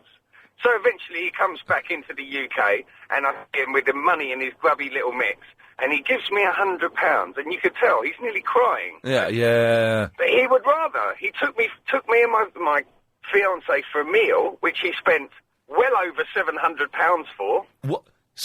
£700 on a meal? Exactly. What were you eating? Gold out of a goose's backside? Ridiculous amount of money. How can a meal cost £700 unless the starter was a car? No, it was very expensive wine. I once bought, to impress a girl, I didn't need to impress her, I've been out with her for years, I was on a really expensive it was a crazy time in my life. Yeah. I was on a holiday, get this, this is, I'm embarrassed to say this, I was on a holiday once that cost me £10,000, OK? It was a week. How many weeks did you get for that? 2 weeks. It was a week in Sri Lanka, and then it was a week on an island, I think in the Maldives. Is that near Sri Lanka? Yeah, it is. And a week on this island where there's it was brilliant, but we spent the whole week arguing. Can you dig that? There's no other people there. There were like 20 other people on this island, and you get bicycles to ride around the island. And I bought a bottle of wine for $500 once, and it was horrible. It was American wine? It was American dollars, but I don't know what it was. But the wine was from 1964, and it was horrible. Absolutely horrible. The most expensive 2 weeks of my life. I can't believe I did it. It was a crazy period in my life. I wish I had that money back now.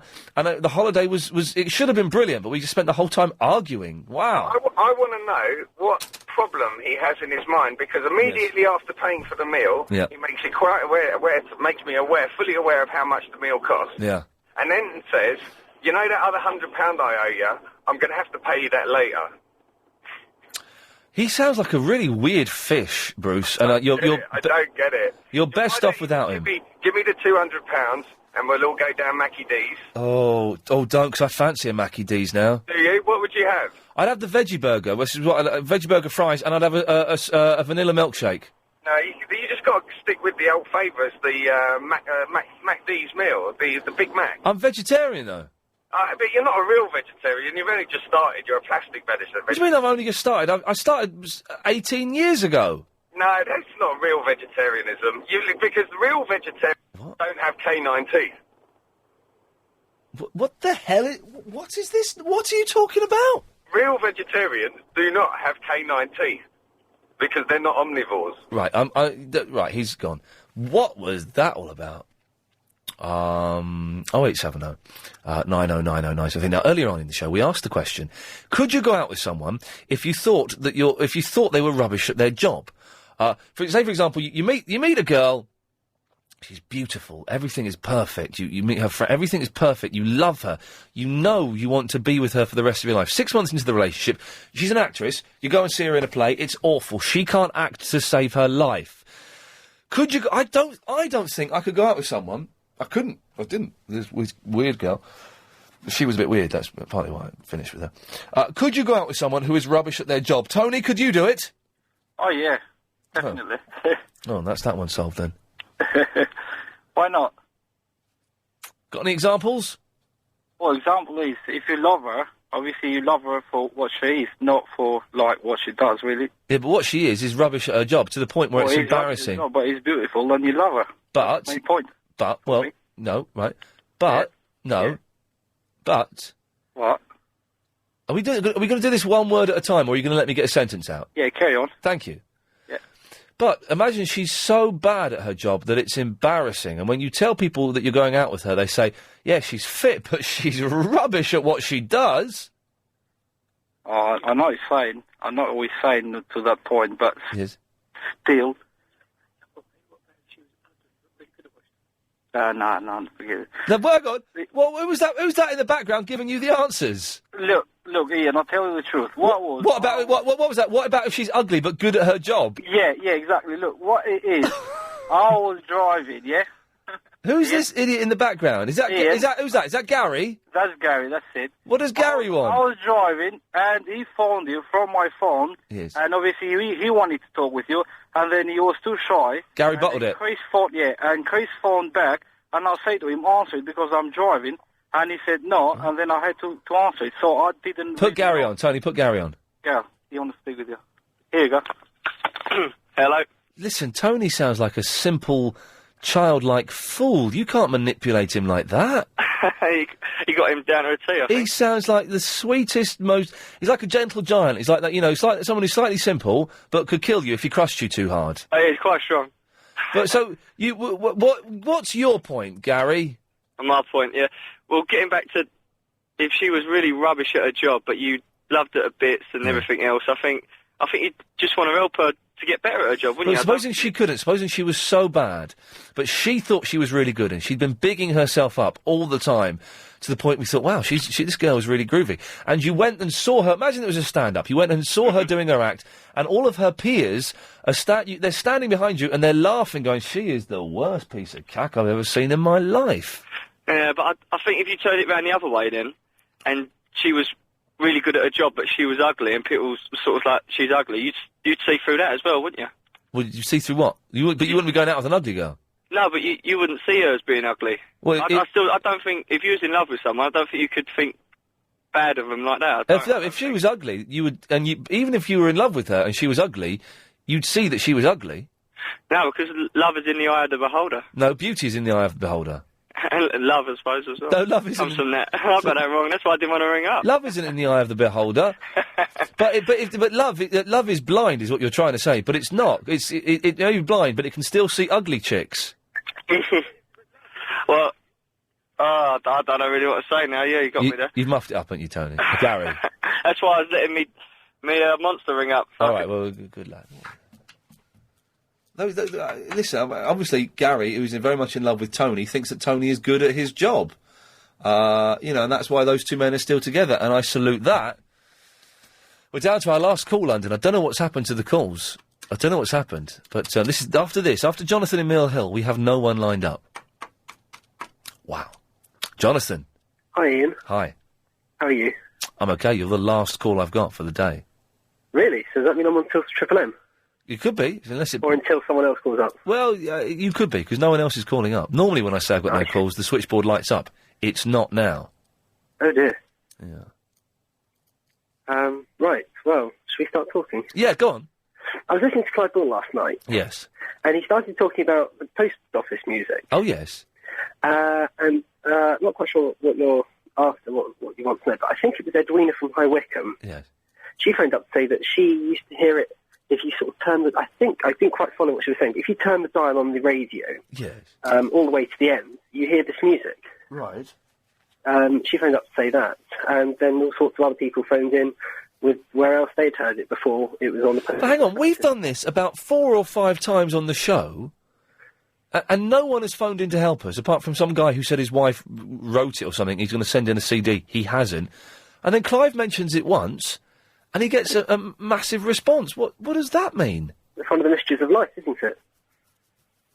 No, it's not one of the greatest mysteries. No, not one of the greatest. It's probably quite near the bottom of the list, if not at the bottom. It's definitely a mystery.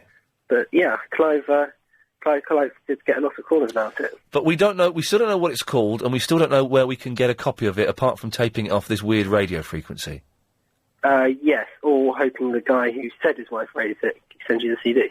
I don't think that's going to happen, but we'll see. Jonathan, listen, thank you very much for that. I don't think I'll keep you on till Triple M. I'll take my chances, because, yes. 0870 90 90 973 is the phone number. So, listening to Clive Ball, welching on a bet, and can you go out with someone who is rubbish at their job? These are today's topics. Give us a call if you wish to contribute. If you suffer... Yes, Joanne. Yes, hello, Ian. That tune that Clive was playing last night... Yes. I didn't hear it on your show. What? And no, you said you played it several times on your show. We've been doing it for the last 4 weeks. Well, I haven't heard it, I'm afraid. I've been out. We've been doing it for 4 weeks. Well, I'm sorry. Because I had to phone up the Royal Mail to complain, and it was so good that I was calmed down by the music. Well, I don't know whether it's the same one. Let me tell you what I thought it sounded like. The one that... I'm playing it now.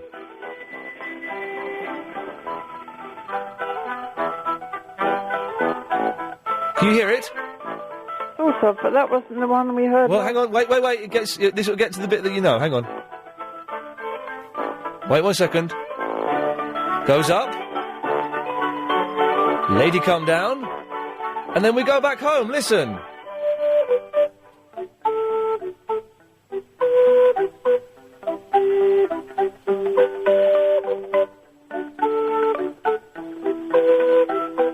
Is this the one? No. Oh. That's not the one Clive played. Well, what was the one Clive was playing? There's 2 post office tunes. Well, all I'm saying is that there was like a code, and it was and it sounded like this old English song or tune or song rather, which was called The Poacher. The Poacher. Yeah. Okay. It's my delight on a Friday night, the season of the year. And then it sounded like an excerpt from that. And I'm not being stupid or anything, but that's what it sounded How like. does it go? Oh God, I can't sing it. Come on, because I don't know what the music is. I didn't hear Clive talking about this. Yes, you did. I didn't. All right. It's my delight on a Friday night in the season of the year when I took up a poaching. Ask Philip of South Norwood. He would know. Yes. Oh, it wasn't that loud. It was like a code, but it was a definite tune. And I wish the guy was... he's on tonight. I'll ask him. Okay, can you ask Clive tonight, and then... I will. Can you call me back tomorrow and let me know what he says, because I may not hear all of Clive's show tonight. I'll do that. Brilliant. Thank you, Joanne. All right. Take care. Bye-bye. Bye. What a nice lady. So it's a different... So hang on. The post office have got 2 different tunes, and they're both brilliant. Is this... Are the post office the new Beatles? Is that what's happening here? They just keep churning them out.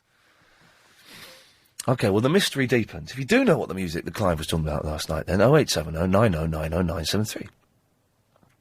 I sometimes feel that this show is... You know, you get programmes like Celebrity Love Island and I'm a Celebrity, Get Me Out of Here. And then they have, like, their ITV2 shows where it's like, I'm a Celebrity Extra. Celebrity Love Island, Big Brother's Little Brother. I sometimes feel that this show is kind of like Big Brother's Little Brother to Clive Ball's main Big Brother, if that makes sense, and that we quite often, you know, I don't want to say steal his topics, but, well, we steal his topics. Wanda is in the West End. No, I'm not in the West End, I'm in Bristol. I'm working on a Christmas tree farm. Now listen, It's very cruel, that. I don't agree with that. What? Breeding Christmas trees just to cull them at Christmas. No, don't agree with that. Well, I've dated 12 men, well, over 12 men, and they've all been duff at their job. They've all been duff at their job. They've all been duff at the job. Duff at their jobs. I wouldn't, yes. So there we go. And I didn't mind because they all had other attributes, like they took me nice places, they could dance. So you shouldn't be so shallow. She might be sick, but, Hello? Yeah, I was just waiting for you to finish, Wanda. Sorry, I'm finished now. I just had to rant because I'm very passionate about this. Okay. Because what kind of jobs? Well, this is we're asking if you could go to someone who's rubbish at their job. What kind of jobs were they doing? Well, my last guy, he was a bouncer, and how can you be rubbish at bouncing? Well, he was. Unless you just keep letting people in that shouldn't be in. Well, he was a small fella, and if you kind of questioned him and pushed him, a lot of people just kind of pushed their way past him. So they didn't, it didn't last that long really. But it was nice. He treated me well actually. He was nice. He was nice to me, nice kisser. And but you can't go to someone just because they're good at kissing. No. No, not just because of that. You need more than that. What more? What? Money or what? You like to kiss them. You like to sit them down on the sofa and give them a good kiss. If that's good, then if their job is if they're a bit duff at the job. But you can't. What's going on with you? You something wrong with you. What? Where's the romance? She's a bad what? She's a bad actress or she's a bad stand-up. Men like you, that make women like me think what? What? How did their mothers bring them up? Who? Hey? What? It's men like you that make women like me think, what were their mothers playing at? Where's the charity? Were you brought up a Christian? I went to Sunday school. Well, did you have a Sunday school teacher that you got on with? I guess so. I don't really remember. I was very young. As soon as I realised it was all about Jesus, I stopped going. Jesus. Was your Sunday school teacher quite a large lady? It was a bloke, I think. Oh, well, that does say quite a bit. But let's get back to... She might be duff at a job, but if you like to kiss her and hold her hand and she says nice things to you, then stick with her. She might be sick. This was years ago. Oh, I thought this was a recent thing. No. But you're more worried about what other people think about her. So if she's a bit... What do you call her? Minging or something? If she's a bit of a... Munter. Munter. But you like spending time with her, then... Why are you rejecting her because your friends are mocking her? No, I'm not... your spine? Listen me back. I wasn't saying that my friends are knocking her. What I was saying is asking the question, if someone was so bad at their job, they were embarrassing, could you go out with them? Well, to be honest, go on. Say that someone else is embarrassing, who are you? It's awful. It's a real Iain Lee, please, who are you? Trait. Yes. Who are you? Who are you? Well, if you let me, basically... Who are you? You know what I really want to know.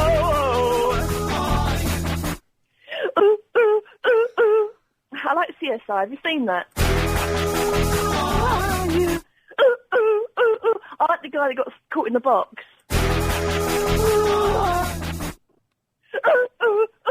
I really want to know. Oh, I know you really want to know. No. Thank you.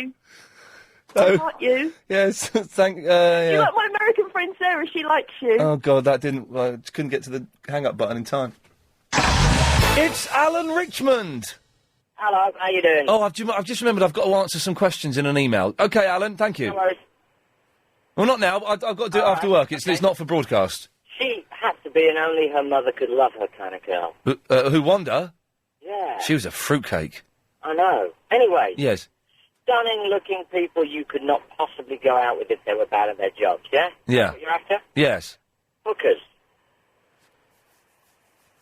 Hang on a minute. How does this work? So if they were bad at their jobs, you couldn't go out with them?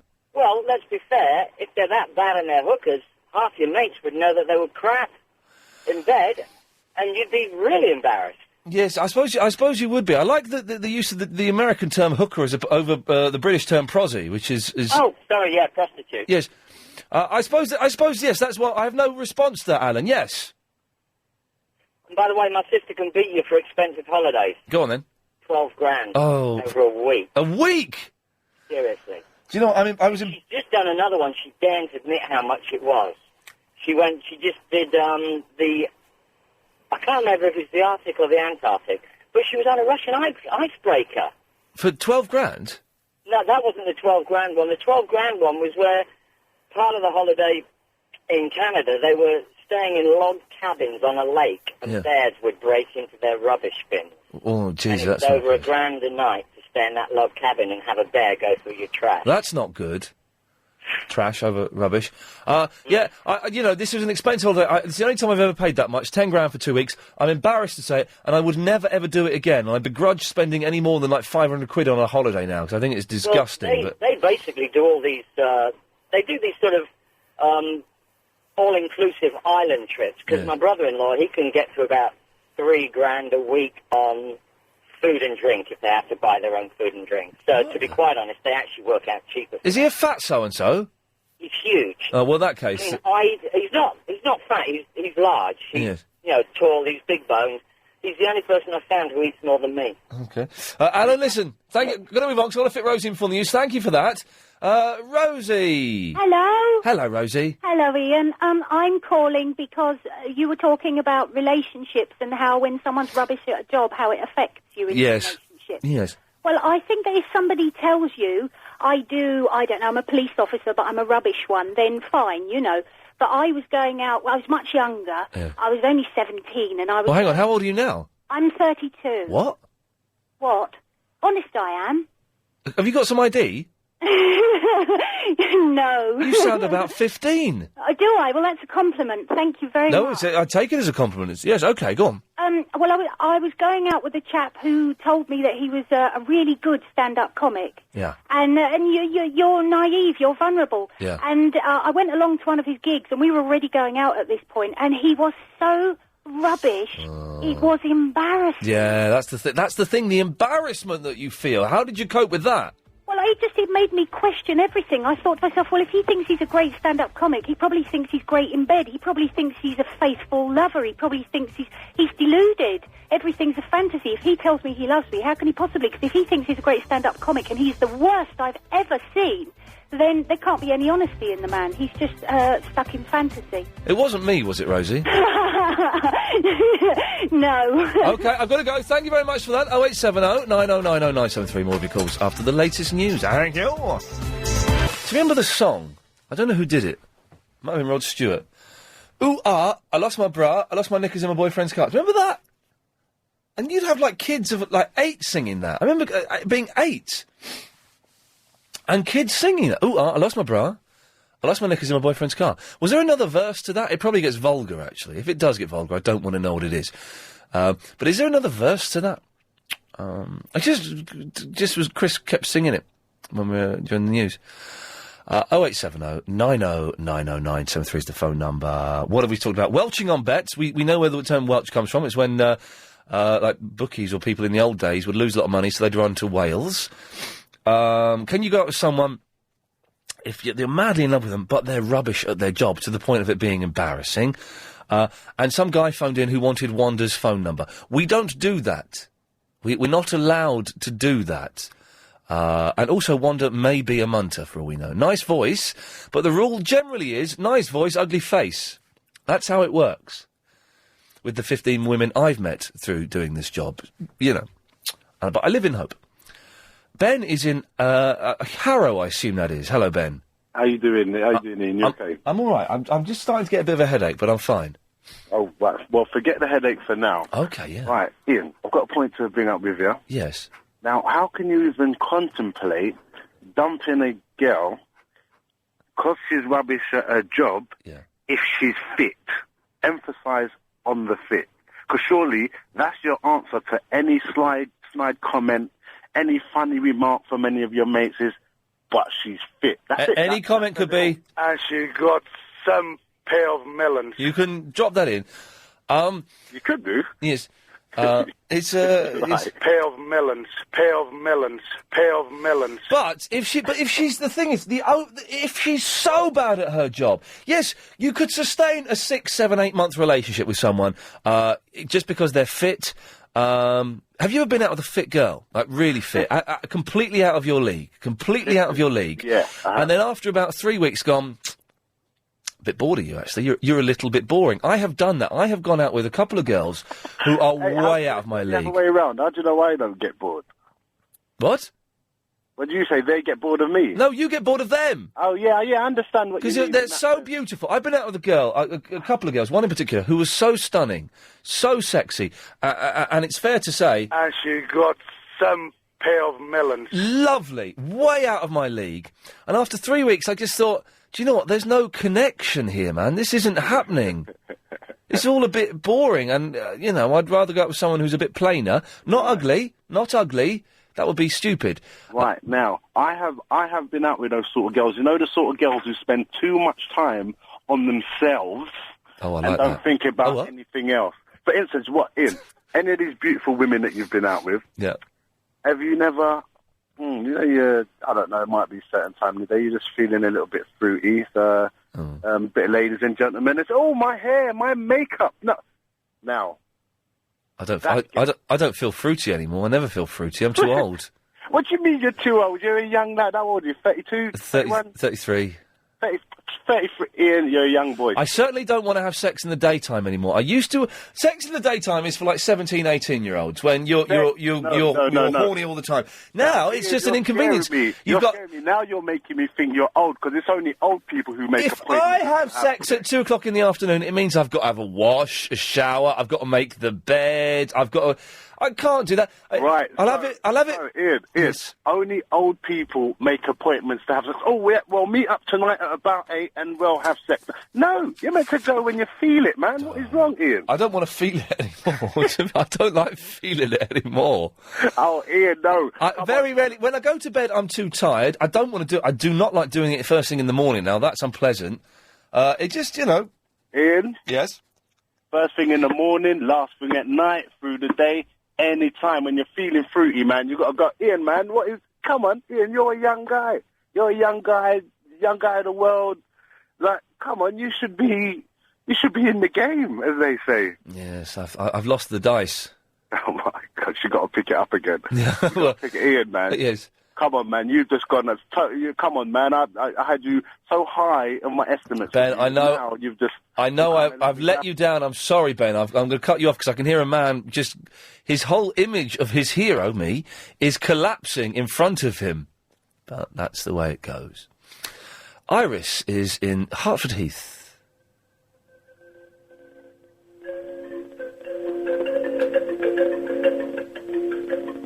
Bagpipes. The mystery of the Aztecs.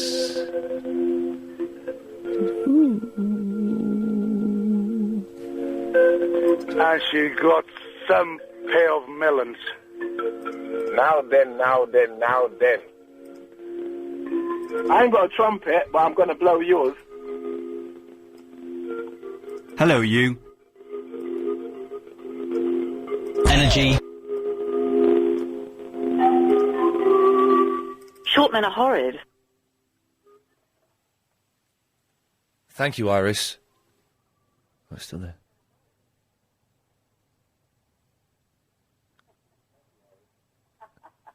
She's you're laughing in the background, are you, Iris?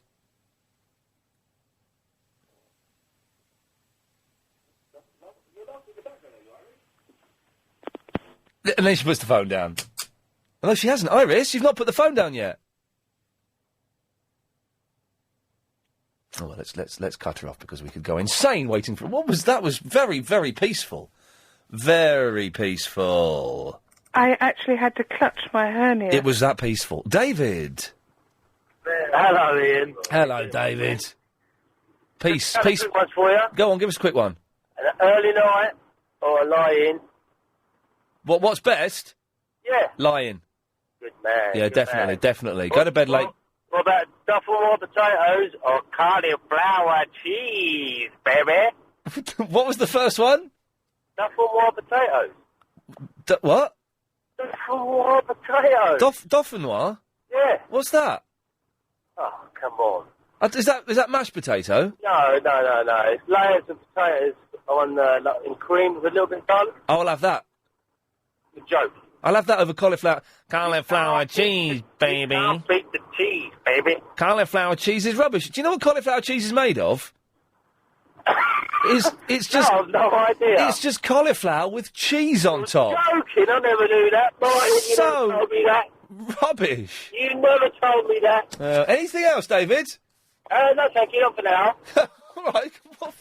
I've got to say, it's really been an odd show today. After spending the first... And I hope you're writing this down in your blog. Start sending your blogs in now. We've had a couple in. Could do with some more, because the ones we've had in so far haven't been great. What have we talked about? Well, the first hour, we did a whole hour about betting and a letter. Then I lost £5 bet. Now we're talking about going out with people that are out of your league, going out with people who are rubbish at their jobs, and for some reason we're talking about cauliflower cheese. Send in your blogs before 6 o'clock to iain@lbc.co.uk. We'll put the best one on the LBC website. So what you got for me? Good afternoon, Ian. How are you? I'm fine, Roy. Good afternoon to you. Just want to chat a little bit about this, your perception on people being bad at their jobs. Yes. Not being likeable. Okay, no, I didn't say that, but carry on. Well, something along that line. But, No, it wasn't along that line. I was asking the question, could you go out with someone who's bad at their job? well, yeah, there are some people that do. Yes. So John Prescott actually got someone to go out with him.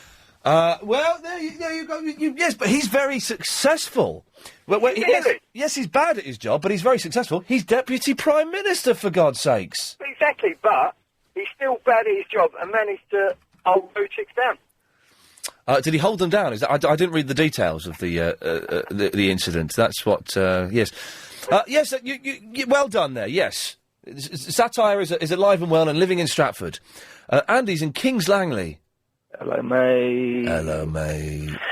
I want to know what you mean by out of your league. I mean, they were just far sexier, fitter, and more beautiful than I could ever have hoped for. Yeah, but how can you compare yourself to someone that's like that? I mean, it's each their own, isn't it? What does that mean? Well, basically, I mean, you can't reach too high, I suppose. But I did reach too high. Well, how? They were out of my league. How? So we're going around in circles. You're surely putting yourself down, aren't you? No. Everyone rates themselves in their heads, like marks out of 10. And you always aim for people who are similar ratings to you. I'm seeing someone now who's slightly above me. Well, quite a bit above me, actually. But years ago, a while ago, I went out with a girl who was just much more attractive than me. She looked like a model. So what do you rate yourself as, then? About a 6.25. Mm-hmm. And what's your current girlfriend now? Oh, I can't answer that on the radio. Yeah, but how can you rate yourself? I mean, do you go by success in your job? No, looks, entirely in looks. What? Entirely That's on really looks. shallow, isn't it? No, everyone does it. Everyone rates that. Everyone has a vague. Everyone puts themselves on a scale of what they look like. It's a psychological fact. You can look into it psychologically, but it's a fact. And they go out with people who are similar ratings to themselves, generally. Yeah, but I look at it a different way. I think about, like, personality as well. If you're looking at really gorgeous women, you're saying about some of them are boring. Most of them are boring. Right. Because all they care about is their looks. Right. If you look at someone who's like, excuse anyone that might be offended, but fat and dumpy, right. They have a fantastic personality. I mean, I go for quirks, personally. I mean, you might see someone that's not that attractive physically, but they've got something about them that just draws you to them. How generous of you! But no, but everyone, but I'm not saying that personality isn't important. In fact, I'm saying personality is important. Mm-hmm. But it's a league thing I don't get. The what? It's a league thing I don't get. Because you're not listening. I don't understand what you don't get. I've explained it to you in several different ways. It's looks. Looks, man. Some people are better looking than other people. That's obvious, isn't it? I understand that, but I don't think you're rating yourself that much, mate. Well, I'm not, but I'm rating myself 6.25. That's where I put myself in the great scheme of looks, in the 1 to 10, 1 being the lowest, 10 being the highest. I'm not a 10, and I'm not a 1. Yeah, but why do you say you're 6.25 or 6.5, what have you said? Why don't you give yourself like an 8 or a 9? Because realistically, Andrew, I'm not an 8 or a 9. But who say that? I am saying it. But realistically, Ian. a 9, I would say, okay, a 9 I'd say is Jose Mourinho. I'd say he's a 9. I'd say Duncan Bannatyne is about a 7 3/4. I'd say Brad Pitt is an 8.5. I'd say Elvis is probably a 9.5 when he was in 68. Right. If you had to save the world and be gay for 20 minutes, would you go with yourself? That wouldn't be gay, though, would it? That would just be onanism. Or mutual satisfaction, yeah. Well, it wouldn't be mutual, because there's only one person involved. True, okay, then self. Yeah. And he's an idiot. That's why I've just cut him off. Talking absolute guff. Still, it's good fun to listen to, wasn't it? Someone sent me the entire lyrics to Ooh, I lost my bra, I lost my knickers in my boyfriend's car. There are, like, verses to this. There's about a dozen verses. We're trying to find one that's clean. Trying to find one that's clean. Where's the one about Timbuktu? That was quite clean. No, I probably shouldn't read any of it out, actually. Mark is in the city. Good afternoon to you, Mark. Hello there, Ian. Hello, Mark. Animism, you can't beat it. What? Animism, you can't beat it. Well, no, all right, come on now, steady on. We've got young. Luckily, your line is so muffled, none of the young ears would have heard what you were saying then. So I think. Oh, steady on. A lot of young ears would have understood it anyway. No. Yeah. Anyway, I think you know right on your day you said about sex being too much until 12 in the afternoon. Oh, it's a pain, isn't it? Yeah, as you get older, it definitely is. Definitely is. I remember being 17, 18 and wanting to do it all the time. All the time I was... Oh, hang on a minute. So I've got the phone, hang on. Hello, Nick? Yeah, I'm on the radio at the moment. Oh, sorry, mate. Okay, right, there we go. Well, I'm on the radio, so I'll call you back later. Bye-bye. God, blimey. Did we dump that? We dumped that, did we? God, blimey. Mark, all right, Mark. Oh, blimey, O'Reilly. We did dump that, did we? I tell you what, that's the name he has for me on his mobile phone. God, hell's teeth. I know it's a dangerous game to play. Mark, say no more. You would have heard what happened there. Yeah, but let's don't refer to it because we've just dumped and I'm that's fair enough. being very... About me. Yes, no, that's the name he has for me in his mobile phone. Yeah. Yes. Sorry. Right, so let's tread very carefully as we now have no delay, and if anything happens, I will lose my job. So, best behaviour. Good boy. It's sex in the afternoon. It's when I was a young man, I wanted to do it all the time. Nowadays, it's just a chore, isn't it?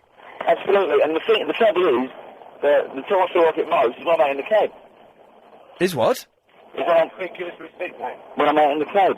That's when you're thinking about it most. Exactly. Yeah. And then come the weekend. Yeah. You know, forget about it. Yes. Mark, listen, I'm going to move on because we're on slightly dangerous waters here. I think we're safe here with Mario, though. Hello, Mario. Hello, Ian. Be very careful. We have no delay, and we normally I wouldn't take calls when I have no delay, but I trust you, so don't. No worries, man. That's all crazy. You know what I mean? Yeah, you know, with me, your hands is safe. Have you had any condensed milk for a while? Yeah, man. I had condensed milk the other day in my Guinness Punch. Good lad. There you go. You see. Yeah. Listen, Yes. Ian, I just met this amazing grungy chick, man, Shorty. All her face was pierced. Yeah. Man, that looked like pain, but it looked good. You found that sexy? Oh, yeah. Because I want to know where else you got pierced. Oh, right. Now, steady on now, for goodness No, sakes. not in a bad way. I had to take a photo of her face, man. It was like, wow. And where did you meet her? Down Bayswater. All right. And you just said, can I take a photo of your face? Yeah, please. Wow. And she let you? Oh, yeah. I think she was American or something. Yeah, in that case, she would do, wouldn't she? Yes. Yeah, American. She had a Batman hat on as well. What's a Batman hat? Like one of them with a Batman, with the Batman, like, figuration, So I just thought, and, she was all in black, proper grungy girl. A fruitcake? I don't know about fruitcake, but whatever, like, I'd love to, like, know what's up with all this piercing stuff. I don't get the piercing. I don't find it. I find pierced belly buttons quite sexy. All right, then. Well, check this out, Ian. The thing is, right, Yeah. I don't usually find it attractive, but the way how she sectioned her face, her two cheeks, her chin, her tongue, just under her lip, her eyebrows, the whole face was pierced. So she actually did like a little pattern there. But, it's painful, but it looked good. Because I said that to her, you know, is it painful? She said no. I said, where else you got? She goes, most of her body where you can think about is got piercings. And I just thought, you know what? Let me take a snap of your face now because I need to see this again. And I just took a snap, and she was like, oh, cool. You know, I was like, oh, cheers, man. I mean, I'm grateful for the photo because I got to straight to my friend. Did you get her number? Nah, man, I ain't going there. No, you want to go to the friend. I would have loved to, but, you know, I got misses and that, so I can't really just... No, you can't really sleep around with girls that have got piercings. Nah, that's disrespectful. Disrespectful, Mario. Yeah, man. Okay, well, listen, thanks very much. You're welcome, Iain Lee. Always good to talk to you. No problem. I don't think you've ever said my full name before. He's gone. I don't think he's ever said my full name before. Which was kind of odd. Okay, we're all in the clear. Everything's fine and dandy, which is groovy. Okay. That's why you don't have phones on in the studio. Simple rule that you learned first day of radio college, and there we go. Okay, 0870 9090 973 is the phone number. Coming up, the 5:38 Daily Correspondent Update. Don't forget to send in your blogs. Thank you. If you've just... Okay, I don't know what that means. We've had some very weird emails. The blogs are coming in. Keep them coming in. We'll pick the best blog by 6 o'clock, at 6 o'clock, and it'll be on the LBC website shortly after that. So email it in.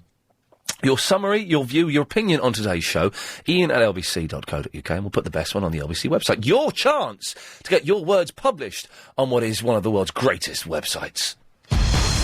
Show. Okie dokie. Let's go to Wesley on the Motorway 20. Hello, Wesley. Hello, Iain. How you doing, mate? I'm good. Couple of points. Yes. First of all, sex in the morning. Yes. Yeah? Totally agree with you, 100%. There's nothing worse. It don't matter how fit your girlfriend is. Yeah. A face full of wake-up breath first thing in the morning just isn't appealing. When I was a young man, I used to love it. Now, no, can't be bothered. No, 100%. Yeah. What was the other thing? Oh, yeah, fit people who are crap at their jobs. Yeah. I mean, for me personally, the way I was looking at it was, if you've got someone who says they're a singer, for instance, absolutely blinding to look at, and then one Saturday you're watching the X Factor auditions, and your bird's on there making a right pig's ear of it. Yes. You know what I mean? You're not going to be able to look at them without laughing ever again. That's a much better... I wish I'd had you on an hour and a half ago when I first brought this up. That's a much better way of putting it. Yes, of course. The X Factor auditions, and they're awful. Yeah. You're not going to be able to say, they're one of them contestants that you wonder how their mothers let them out of the house. And they're going to you, watch it, because I'm really good, and I can't believe he didn't let me through. And you watch it, you see that, and I was good, wasn't I? No. Yeah, that's one of them questions that you don't even bother answer. Just pick up your car keys and walk. Exactly. You know, Exactly. And the final point, the one I actually rung up for, you know, you were talking about this post office hold music? Yes. Yeah? I mean, I don't know about this post office hold music, to be honest with you, mate. I think there should be a mandatory law that all companies across the board should have one piece of hold music, and that's it, and it should be Donovan's First There Is a Mountain, across the board. Really? That's it, yeah. I should warn you that after a while, guess what? First there is a mountain. Then there is no mountain. Then there is... It gets a bit annoying. First there is a mountain. It does, however, until I listened to you, I was never aware of it, and it's kind of been stuck into my head for the last sort of 3 months of listening to you. Oh. So... Well, we'll see if we can make it a law. Wesley, thank you for that. Barry, sing along. First there is a mountain, then there is a stream. First there is a mountain. I can't hear it in the... It's finished now. It's finished now. Can you turn it up? Here we go. First there is a mountain, then there is a does it say a stream? No, let's no. It's gone again. Yes, don't worry. Turn Stop. We've stopped it now, Barry. It wasn't really working. You finished? Yes, I think we have. That's it. Yes. Right, what can I do for you, Barry? Oh. Ever been out with someone who's really beautiful but awful at their job? No, I've been out with someone whose breath smells. Okay, that doesn't really... You know, that man was saying, I find it very selfish. You know, some ladies, they don't have breakfast, you know, things that makes... So we have to suffer their smelly breath. You know, it's all very well losing weight, but I don't want, I don't want the skin peeling off my cheeks, you know, when I talk to you. Do you know what I mean? Do you have sex in the afternoon? Don't be disgusting. I've only got my tinkle to curl up with mid-afternoon after, well, mostly after Gardener's question time. That's your dog, is it? Yes. Okay. But Ever Welsh on a bet? No, ever. No, you speak first. Okay, thank you. Have you ever Welshed on a bet? Have I ever done what on a bird? Welched. Oh, squelched Welched on a bet. Never. No, there's something. It's an old-fashioned phrase now that is called honour. So I was just phoning about nothing in particular. Because we've got a lot of calls to get through. Yeah, no, just it'd be nice to see you this side of Christmas. No, that's not going to happen. The party. Yes, the 20s. Oh, yeah, got to remember. Can I remind everyone? Thank you, Barry. Yeah. Last week of me doing this show before Paul Ross and John Holmes take over. Brilliant week. On the Monday, we got Stephen Murdoch from ISO Solutions talking about gadgets and Wiis and all kinds of things like that for Christmas. Should be really useful. Tuesday, we got Igor. Yeah, very regular caller. Wednesday, another not quite so regular caller. Doesn't call in that often, actually. Yeah. Eduardo playing foreign music. Cut to the chase. Yeah. Thursday, Frank Sidebottom. Yeah, nice. And Friday, we've got a lot of regular callers and some of the funnier listeners coming into the studio to be on the air. So, yeah, it's just one of my neighbours died. Oh, I'm sorry to hear that. Yeah, I'm lonely. Yeah. Could I come? No. My son won't come. No good. I don't like Dave. I'm fun at a party. No, the thing is, I've got a Joe Lost cassette. Not really appropriate. I can bring booze. We've got not having any booze in the studio. You'll be sorry. No, I won't. You'll be happy if I come. I won't be. We've got enough duffers as it is. It's time of year. No. Season's greetings. You can listen on the radio. Goodwill to all men. Exactly. I like you. I'm not so keen on you. You like me. We've had a lot of people emailing in. Margaret's in hospital. I'm not. You should go and visit her that day. She's having a bit of trouble. Yes, with Bit her. of fun. No, it's not happening. You will not. Right. What? Please. Barry, I'm not right. Okay, several things. We've the listeners we've asked in. And I'm not revealing the full list until the actual day. But the listeners we've asked in are very entertaining people. I'm funny. They can tell good stories. Yes, so can I. And we have our quota of old duffers. Yeah. Oh, back. Sorry? Let me come. No, I'm going to... Listen, Barry, this is embarrassing for everyone. We're late for the update, so I'm going to have to cut you off now as we do the 5:38 update, OK? No, he's not. None of it. 5:38. It's time for the daily 5:38 Daily Correspondent Update. Brought to you every day. Daily. Hi, I'm Annabelle from the Woodford, the Supercars and Kids Innovation Correspondent, and here is my update. In 2007, I was introduced to the Peaks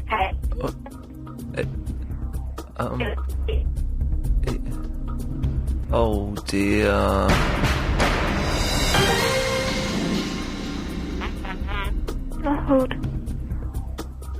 I'll hold.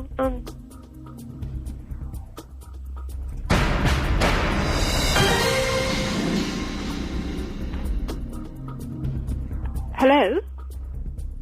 Hello? Is that Chris? Hello?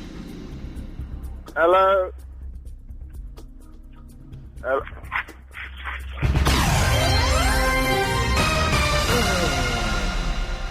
Sorry about that, Annabelle. Bad signal. Never mind. It is noted you did. And on the last day, we'll be having an awards ceremony for the best correspondence as well. It's Primani! Hello, Ian! Hello, Primani! Oh, it's been a long time. A long, long time ago. And you say the best till last. Yeah, we've got a really good call coming up after you. So hurry up. Anyway, I've got a couple of questions. Yes. Right, you do telework.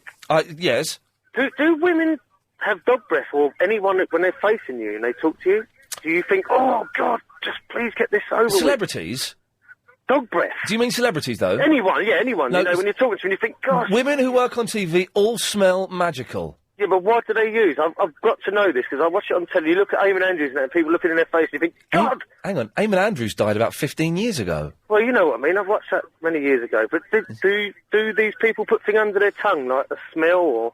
Yes, they put a little drop of pretty smell. Do you yourself? No, I just brush my teeth and chew chewing gum.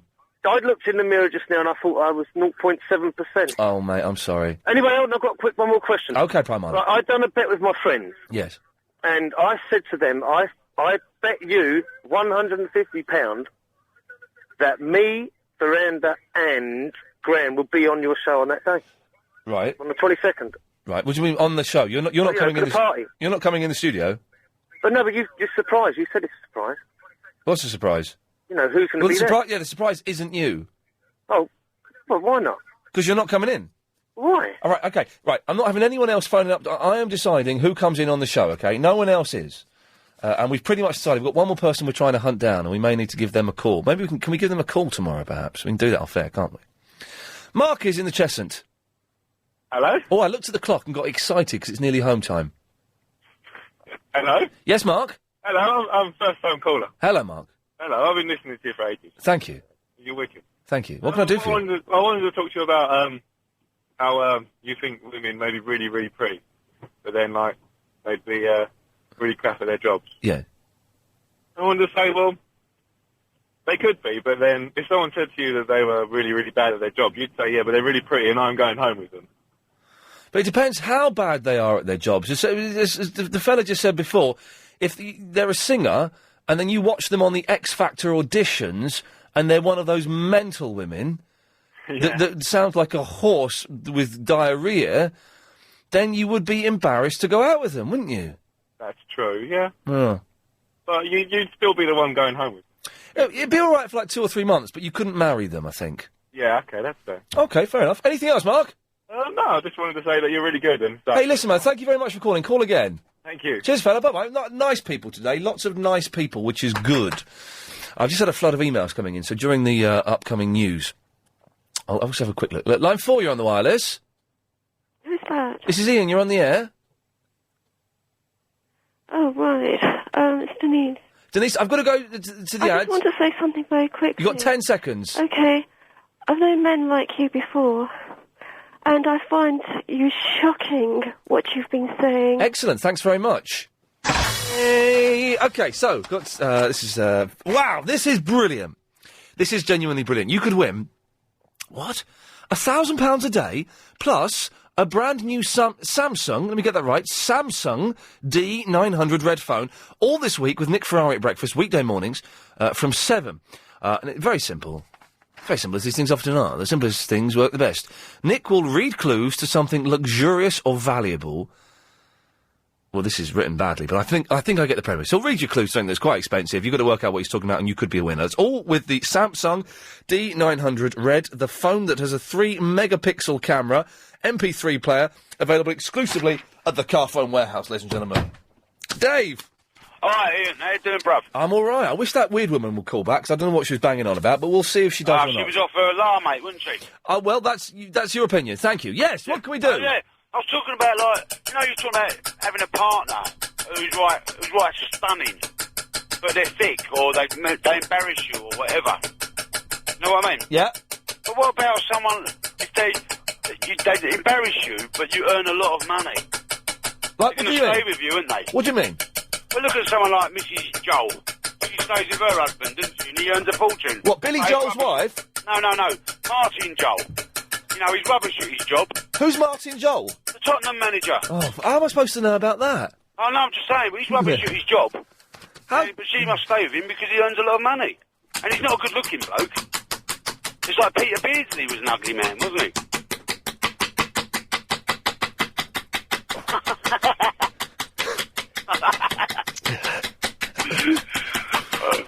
Yeah, whatever. I'll get my coat. Yeah, okay, thanks, Dave. Sorry, I was just bashing a pen repeatedly there. Really nice pen, I've broken it. Really nice pen, and I've actually broken it. That's vandalism. That's mindless vandalism. It's mindless mandalism. Mandalism is when you just smash up mandolins and you don't care about it. Mandalism. I made that up. Is it Quentin? It's Quinton. Quintin? Yes. Hello, Quintin. Hi, how are you? I'm fine. Good.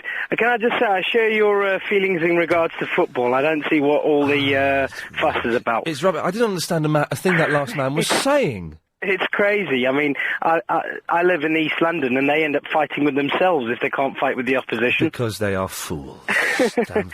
I phoned up to just give you my support in people stating that, you shouldn't judge people and things like that. That's not true. You do it subconsciously, whether you want to or not. Of course. And just on a little bit of information, when I was younger, I used to have bad acne and things, couldn't get girlfriends and all that, and I went on to get a good career, and now I'm about to get married to the most gorgeous woman in my life, and I just don't feel that I'm sort of her level, but, What's your ranking out of 10, and what's her ranking? I'm probably a 6, and she's probably a 9.5. Oh, you've done well, sunshine. I'm definitely the person I'm seeing at the moment is definitely a couple of points above me. Definitely, probably a bit more. But you've done well. That's a full 3 points. Yeah, it is a big difference. Quentin, listen, I'm going to move on. Thank you for that. Oh, I'm envious. A lot of emails coming in. We've had a load of blogs. Let's just quickly go through these.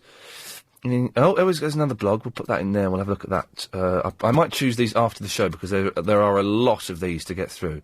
I wasn't doing that, Paul. If it sounded like that, I can only apologise. Steve is in the city. Hello, Steve. Hi, how are you doing? I'm fine, yeah. Excellent. Well, I just want to tell you about my ex-girlfriend. Beautiful, blonde, blue eyes, amazing girl, Scandinavian. Right. She couldn't hold a job. She just, she was so stupid and so clumsy all the time. She would take about 2 weeks to 3 weeks in a job, and they would fire her. I was a manager at Dunkin' Donuts back in America. Oh, I love Dunkin' Donuts. Yeah, Dunkin' Donuts, just unbelievable. Too bad they don't have it here. But anyway. No, they don't. Yes. Anyway, they have Krispy Kreme here. Krispy Kreme is nice, but the experience of a Dunkin' Donuts, I think, is good. But yes, Krispy Kreme is excellent. Yeah. Anyways, I was a manager, so I said, well, I'm going to help her out and give her a job. The thing is that she was so bad, I had to fire her, and I had to actually do that in a very bad way in front of the other employees. And you were with her at the time, were you? Yes, I was dating her. I gave her the job. You sacked someone you were going out with. Jeez. But I had to, or, otherwise, it would be me. Yes, of course. Because that would be my job. Yes. I had to fire her. Yeah. So I did fire her. We actually stayed together for 3 years. And she never, ever got better in keeping a job. And she was just clumsy. What did she do that was so bad? Well, she couldn't think. The kind of person who just... Yes, I know. Yes. The kind of person who just can't put things one after the other. And stupid. She was stupid. Yeah. So she would drop coffee all over the clients, and she wouldn't, take the orders straight. And that's just one of the bad things she did. But anyway. But she was fit, though. She was beautiful. Yeah. We stayed together for 3 years, and, she actually dumped me. She dumped you? Yeah, she dumped me at the end just because, I think that she was, she was starting to think that she was too good for me. Which is not true, but, I still think today she was amazing as a person, but in her job, she was unbelievably bad. Steve? And stayed with her for 3 years, but you worked out, Steve, listen, thank you very much for that excellent stuff. Good to hear, good lad. I couldn't work out exactly where in America his accent was. I should have asked him, but I didn't. Hello, you. Hello, you. Hello, you. You are a gorgeous, good-looking, handsome, brilliant, the picture there. Muppet, and you know what the Muppet stands for? No. I liked your picture, the one before you had right now. What? On your MySpace site. Oh, yes, the one with me and Frank Sidebottom. Oh, no, the one with yourself. Oh, okay. The one before that. Oh, yeah. The gorgeous-looking man. Oh, all right, steady on, back off. Definitely an 8 to 9. Oh, get out of Can I here. tell you where the Muppet stands for? Go on, then. You idiot, you speak about your age all the time. You should just end your life today because... What? Kill myself? You're talking about I'm old all the time. Maybe since about a year. I hear that all the time. I am. I'm 33. And that's rubbish. You're not a coffin dodger. I'm 33 years old, Tallulah. Yeah, but that's just a stupid age. But if you repeat it, that it will go into your subconscious, and you definitely will program your computer, which is your brain, to be out. Not you're going... Tallulah, give me 2 minutes to work out what you've just said. Hello, you. I haven't said that for ages. Have I, Habiba? No, you haven't. I used to say that. It used to be almost my catchphrase, and I don't do it now. Hello, you. Hello, you. It started off in the early days was "Hello, gang." How gay is that? not gay. Yeah, no, it's not. Anyway. Right, Tallulah actually got me thinking. Oh, yeah. And I know you're a man that appreciates honesty, and I do not mean to offend you or be rude in any way, shape or form, and I hope this doesn't change our friendship. You are not ugly, but you're not attractive. In my opinion, what makes you attractive is your personality. That means I'm old. Yes, the older... that's ugly. You're not ugly. All right, you're about a 6, but your personality is so good, it's brilliant, that it makes you about an 8. No, I think... Right, I'm saying 6 1/4, and I'll stick by that. But I think I'm... in terms of looks, I'm an acquired taste. Your personality is what's going to win the girls over. Keep going back. Your personality is what's going to win the girls over. Yes, you're not ugly. No, but... And your teeth aren't as bad as you think they are. I've got horrible You're not balding. You're not going grey. You're not zitty. I'm going grey. Are you? I'm very... if you look close, I'm getting grey, definitely. Yeah, but that's nice, a little bit of grey. Oh, great. Yeah, a little bit of grey's good. If you watch me on Frank Sidebottom this week, you'll see a bit of grey. Do you get that free on Sky? Because I don't have Sky. I have Sky, but I don't have... Yeah, you should get it. 203 on the Sky. It should be on there free, I think. I'm going to check. Oh, no, it's not Sky. I've got digital, whatever you call it, cable. It's on some of the other ones, but I don't know the numbers for the other channels. But I'll have a look for it. But, you are what makes you attractive for the last time is your personality, but you're not bad looking. Habiba, you sound like a bloke. So, there we go. That was fun. That was maybe a bit harsh on me in the end there, and I apologise to anyone offended. If you missed the show today, it sounded a lot like this. Line 2, what do you want? Brady! Can you go back on a bet by shaking hands? I don't think you can. The only reason someone would go back on a bet is because they think they're going to lose. Hello there, fella. You ain't diddling too well today, are ya? Easy!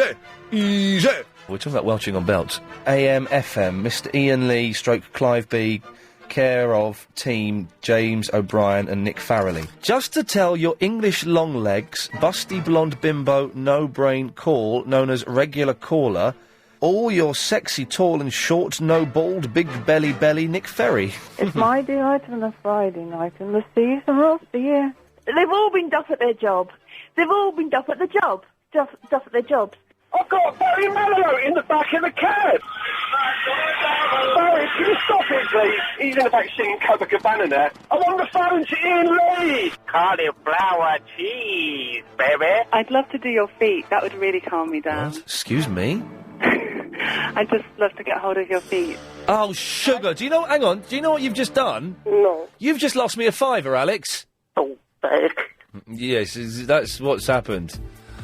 That was the show. It was all right. Thank you for that, Lady Alex. Good work there. That was Alex in Paris, who I didn't win the bet that I could sustain a whole hour talking about this letter because he ended up talking about Paris and confusing me. OK, 0870 90 90 973. That's the telephone number. It's Triple M. Mix Mental Mayhem. 30 minutes of your calls going straight to air, unscreened. 7-second delay. Don't swear. Don't be libelous. As soon as we come back from the news, we're going to go straight into it. So no messing around. See you after this. Oh, would you believe that? I've just been having a fight with my producer over a chocolate in an advent calendar. I said we get straight in there. Let's do it. Line 3, you're on the wireless. Ian, I hope I didn't upset and offend you. You didn't offend me, and I hope I didn't offend you. No, of course you didn't. You weren't even messing around. I just didn't want to upset you. Of course you didn't. No, you didn't. I don't sound like a bloke, and you know it. The other thing is, aren't you going away this Saturday for your dirty weekend? It's not a dirty weekend. I'm going away Thursday evening after the show. All right. Just be careful, yeah? What do you mean, use condoms? Well, yeah, of course. Well, I'm not going to be getting up to anything like that. 6, you're on the wireless. It's Gaunty again. Now, Ian. Yes, Gaunty. If you want to be number one, you have to start bashing all the illegal immigrants. Okay. That's why I'm the number one talk show host in the world. Okay, Gaunty. Any other advice? No. Okay, well, thank you very much. 5, you're on the wireless. Hello. Oh, it's Graham. Merry Christmas to you, Graham. And Merry Christmas to you as well. Should we play some Christmas, I thought I had more Christmas. I had a whole Christmas folder, Chris. Where's the Christmas folder gone? Probably stolen it. Wait, I'm talking to you, Chris. That's all I could find. There was a whole folder of Christmas clips. 2,000 years ago. Hey, you'll like this song, Graham. Listen to this. You'll like this. I probably won't, Ed. You will. It's about your man. 2,000 years ago, Jesus walked this earth. He was such a nice person. We still celebrate his birth. Christmas is here again. It's not La entirely. la la la la la la. Long live Christmas. Hello? What, Graham? He came back in 52 as well. 1952? They don't talk about that, no, Ian. No, it doesn't get mentioned so much, does it? No, Ian. No. Ugly people, Ian. Yes. You know, don't feel bad, Ian, if you're ugly, Ian. I know you're ugly, Ian. I don't think any less of you, Ian. No? But, a few years ago, Ian, when I was younger, you know? Yeah. Unfortunately, I've never had that problem, Ian, you know? Always pulled the chicks, Ian. Yeah. You know? Yeah, okay, yeah. But when we were younger, we used to put the ugly kids, put them in a pen and poke them, Ian. Yes. You know, you used to create a community spirit, Ian. Yeah, it sounds like a lot of fun. But poking kids, Ian. Do you agree with that, do you, Ian? No, I don't. I think it's disgusting. Why did you laugh, then? I wasn't laughing. Is that, have you done your bit? Have you done your point, Graham? You've done it now, have you? That's it? That's all you wanted to say? I just don't think it's appropriate. Right, I'm cutting you off. No. I'm for you on the wireless. What on earth are you insinuating? Are you... What? Are you... Chris, are you insinuating something? Because I can smell burning. Nothing. Yes, I heard that bit. I smell burning. Is someone insinuating something? Anyway, why, what? I heard you've been spraying pussies with water. Cat, yes, okay, right. I'm spraying cats with a water pistol. I haven't yet got a water pistol. It's a very lazy one, isn't it, doing the pussies? Meaning cats lazy, you know. We can do better than that, London, come on. Line 1, you're on the wireless. Hello there, Sharon from the Highlands. Oh, you mucky pup, yes. Even though I'm back. Well, you can be in the mucky pup at the weekend. And I'm not going to be mucky, I'm not doing anything vaguely mucky. I don't like mucky, it's boring. Oh, you could try. No. Anyway. Yes. 2 things. Yes. I love that, yes. Anyway. Yes. The Grinch Christmas movie, the best. Yes. And number 2, can you play some Frank Sidebottom Christmas carols? I haven't got any Frank Sidebottom Christmas carols Where are here. Well, they're at home on a CD. Oh. What I can play, though, is... Oh, where's he gone? How does the alphabet work? That's with A. No, that's... No. No. Oh. Oh, it's Frank's World. December the 21st, he's coming in. I can't wait. I'm going to ring up and ask him something. Let me. Okay, dude. And he's playing a gig at the Bull and Gate as well, which I can't go to, unfortunately. But he will be here on December the 21st, so that will more than make up for it. 4, you're on the wireless. Ian. Yes. Paul Ross is taking over your show now. That's correct. Paul Ross is really nice. Well, I know I went to school with Paul Ross's son. All right. Yeah, that's quite interesting fact of the day. Well, fantastic. Thanks for that. Line 5, you're on the wireless. Hello?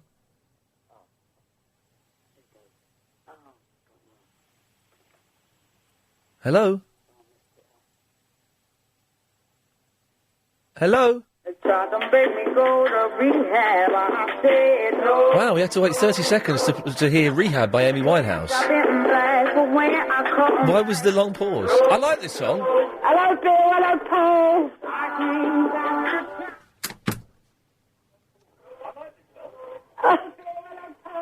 This is them listening to it. Shh. I put the phone down. I like that song. I might get the album. Is the album any good? Rehab, I said no. Gonna take me down to rehab. I said no. That's a good impression, isn't it? Chris, you do your impression of Amy Winehouse. Go on. Oh, no. You didn't move your lips then. Was that you? Yeah. Alex, do your impression of Amy Winehouse. No.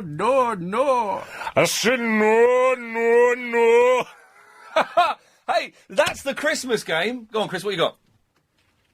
All together. No. We've got a new game. Amy Winehouse. Quick, let's have a quick game of Amy Winehouse. Quick, the bus is late. Let's play Amy Winehouse. 4, you're on the wireless. I don't think fair trade products are very fair. Okay. Line 8, you're on the wireless. I missed it on Friday night, and was you on Becky Walsh? I was. She gave me one. Was you on Becky Walsh's slot? Was you? Were you using that slot? Was you? Yes, I was. I got a reading from Becky Walsh on the Psyche Show. It's not on the podcast. I've had a lot of complaints about that too. So if anyone's listening who's connected with that show, if you could put it up on the podcast, it'd be wicked and stuff in it. Line 1, you're on the wireless. What about FM 97.3 VHF? Oh, I like this one. Where are you putting that? VHF stays the same. Oh, well, that's good, isn't it? Super. I'll just have to learn it all again. No. 261 1151 to... What's the technical term? Location code. Sorry? The new location code you use only in the trade. You can't still be an inch from Radio 3. An inch from Radio 3? No. Well? Just down from Radio 1, actually.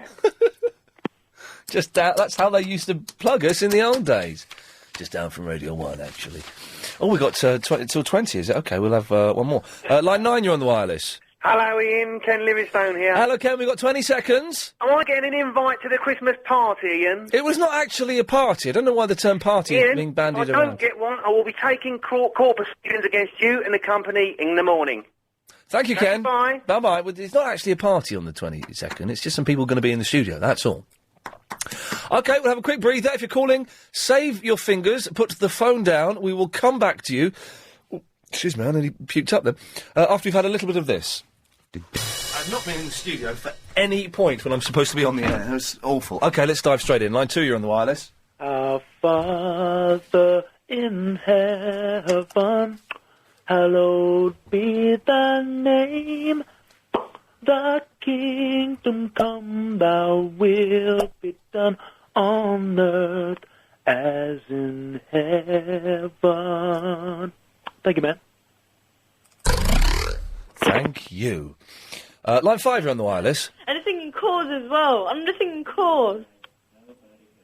What? OK.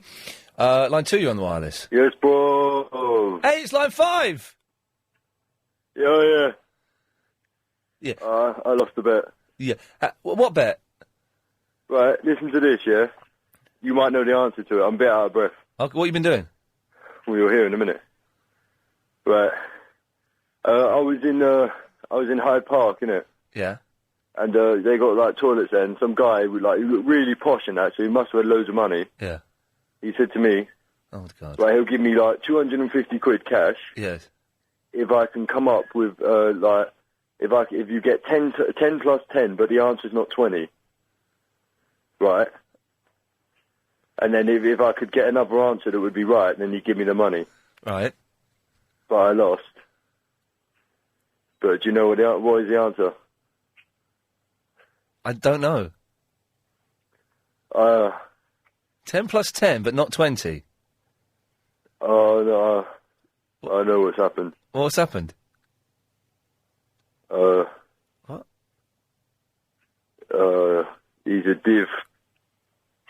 I'm going home. All right, see you later. Did you steal the money? Have you mugged someone? What? What?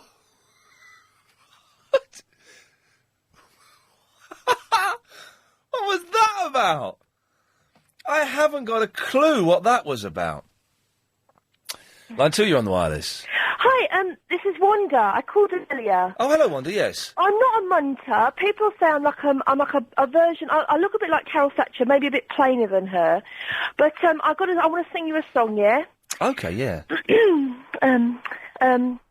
We're three kings of Orient are, bearing gifts, we're travelling far. Fields and fountains, mountains and mountains, following the wonder star. Oh, star of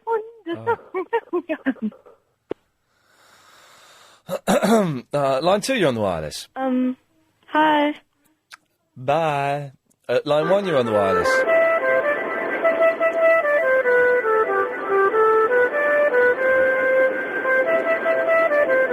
Oh, this must be the music that was Close was banging on about. Well, this isn't the postbox music.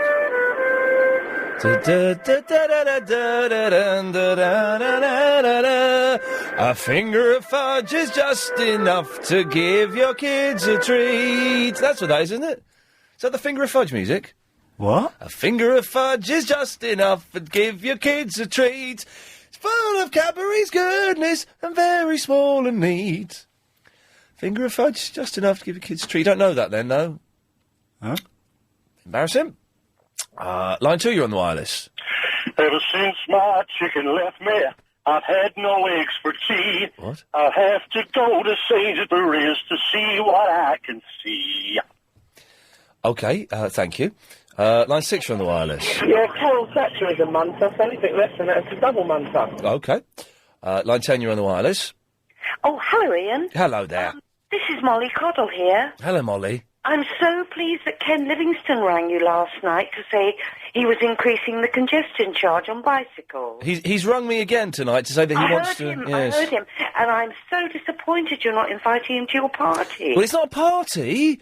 I heard you have a party. No, it's not a party. What is it? It's just people coming on the air. It's not a party. No party. Well, why can't Ken come on? No party, no Ken, no party, no Ken, no party, no Ken. Line 4, you're on the wireless. I love Ian Lee on 97.3 'cause he's a cool dude presenter and he hits the spot for me. Oh, I love Ian Lee on 97.3. Yes, he's the coolest presenter on London's LBC. Bye.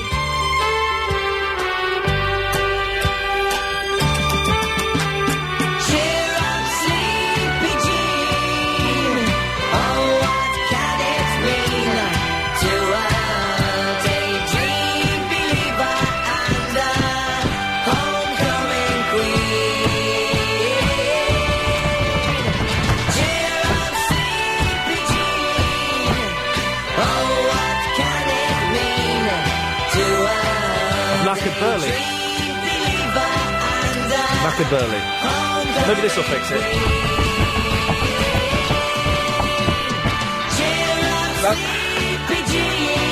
Knackered Burley. I can't, there's nothing on Burley.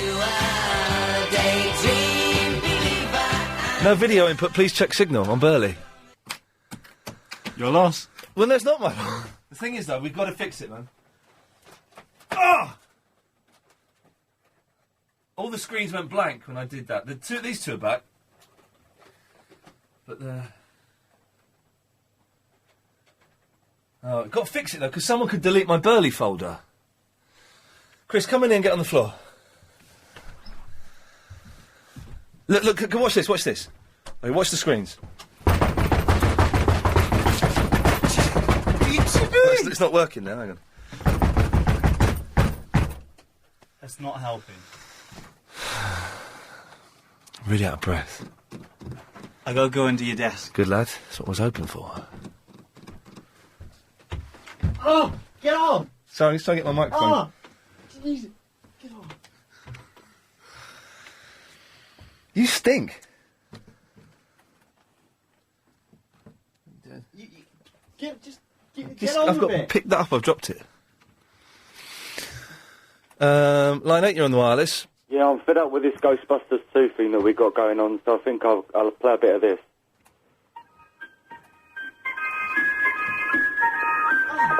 Get on!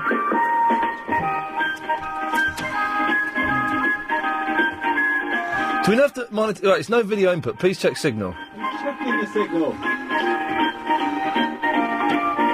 What are you doing down there, man? Just unplug it and plug it in again. Come on. Oh, oh, I'm stuck.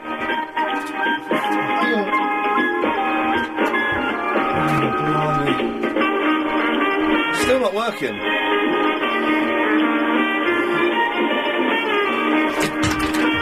Oh. Get off. Come here. No, get off. Touch it. No. Touch the screen, because maybe that'll fix it. On the screen. I don't know what we, because we can't leave Burley open. No. Is anyone from engineering in the building? I'm gonna click Burley and see what happens. Oh, no, nothing.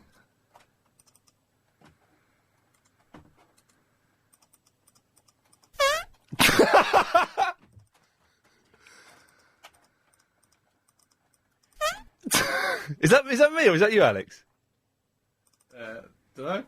I can't get it to work. Hang on. But I might have deleted everything. Well, stop clicking. Yes, line 8. Oh, no. Line 8, you're on the wireless. Ian, don't you think hemorrhoids should be called asteroids? I'm not sure. Line 2, you're on the wireless. Why did Blanche pull out? Of what? Out of your show, didn't you hear her last night on Adrian, whatever his name is? Anthony Adrian or whatever his name is. No, I've not heard that. Well, Blanche has pulled out. She wants somebody else to take her spot. She doesn't want to ruin the magic of radio. It's she doesn't tough. want to... It's tough. She's contracted to come in, so she has to come in. She won't come in, I'm telling you. Tough. Well, we'll have to go and force her. Yes, line 10. Ah, Ian, Guy Magic Fingers here. Hello, Guy. Hey, mate, that was a nice bit of radio. You trying to fix your screen? Oh, well, it's completely knackered. All I did was dance a little bit to Daydream Believer, and the screen is knackered. The thing is, if we leave the screen like this, there's a danger that my folder could be deleted. So Chris has to fix it. Get engineering. Is he still under the table? No, he's leaving now in a strop. I don't know why he's shoppy. All he did was help Have you him. got Barry's Christmas songs in your Christmas folder? I've got 2 of them, Ah, excellent. Okay. but I can't get in there now. Ah, excellent. And another thing, Frank Sidebottom is coming in on my birthday. Don't try and think that's going to remind me so that you get presents and stuff, you fool. Well, the big one, the big 5-0, you looking forward to it? Oh, you cheeky monkey. There you go, you see. And finally, line 5, last call of the day. I said no, no, no. Everything that I get, I said no, no, no. Oh, bye, Bill. I said no, no, no. Shouldn't we have gone by now? This show is completely...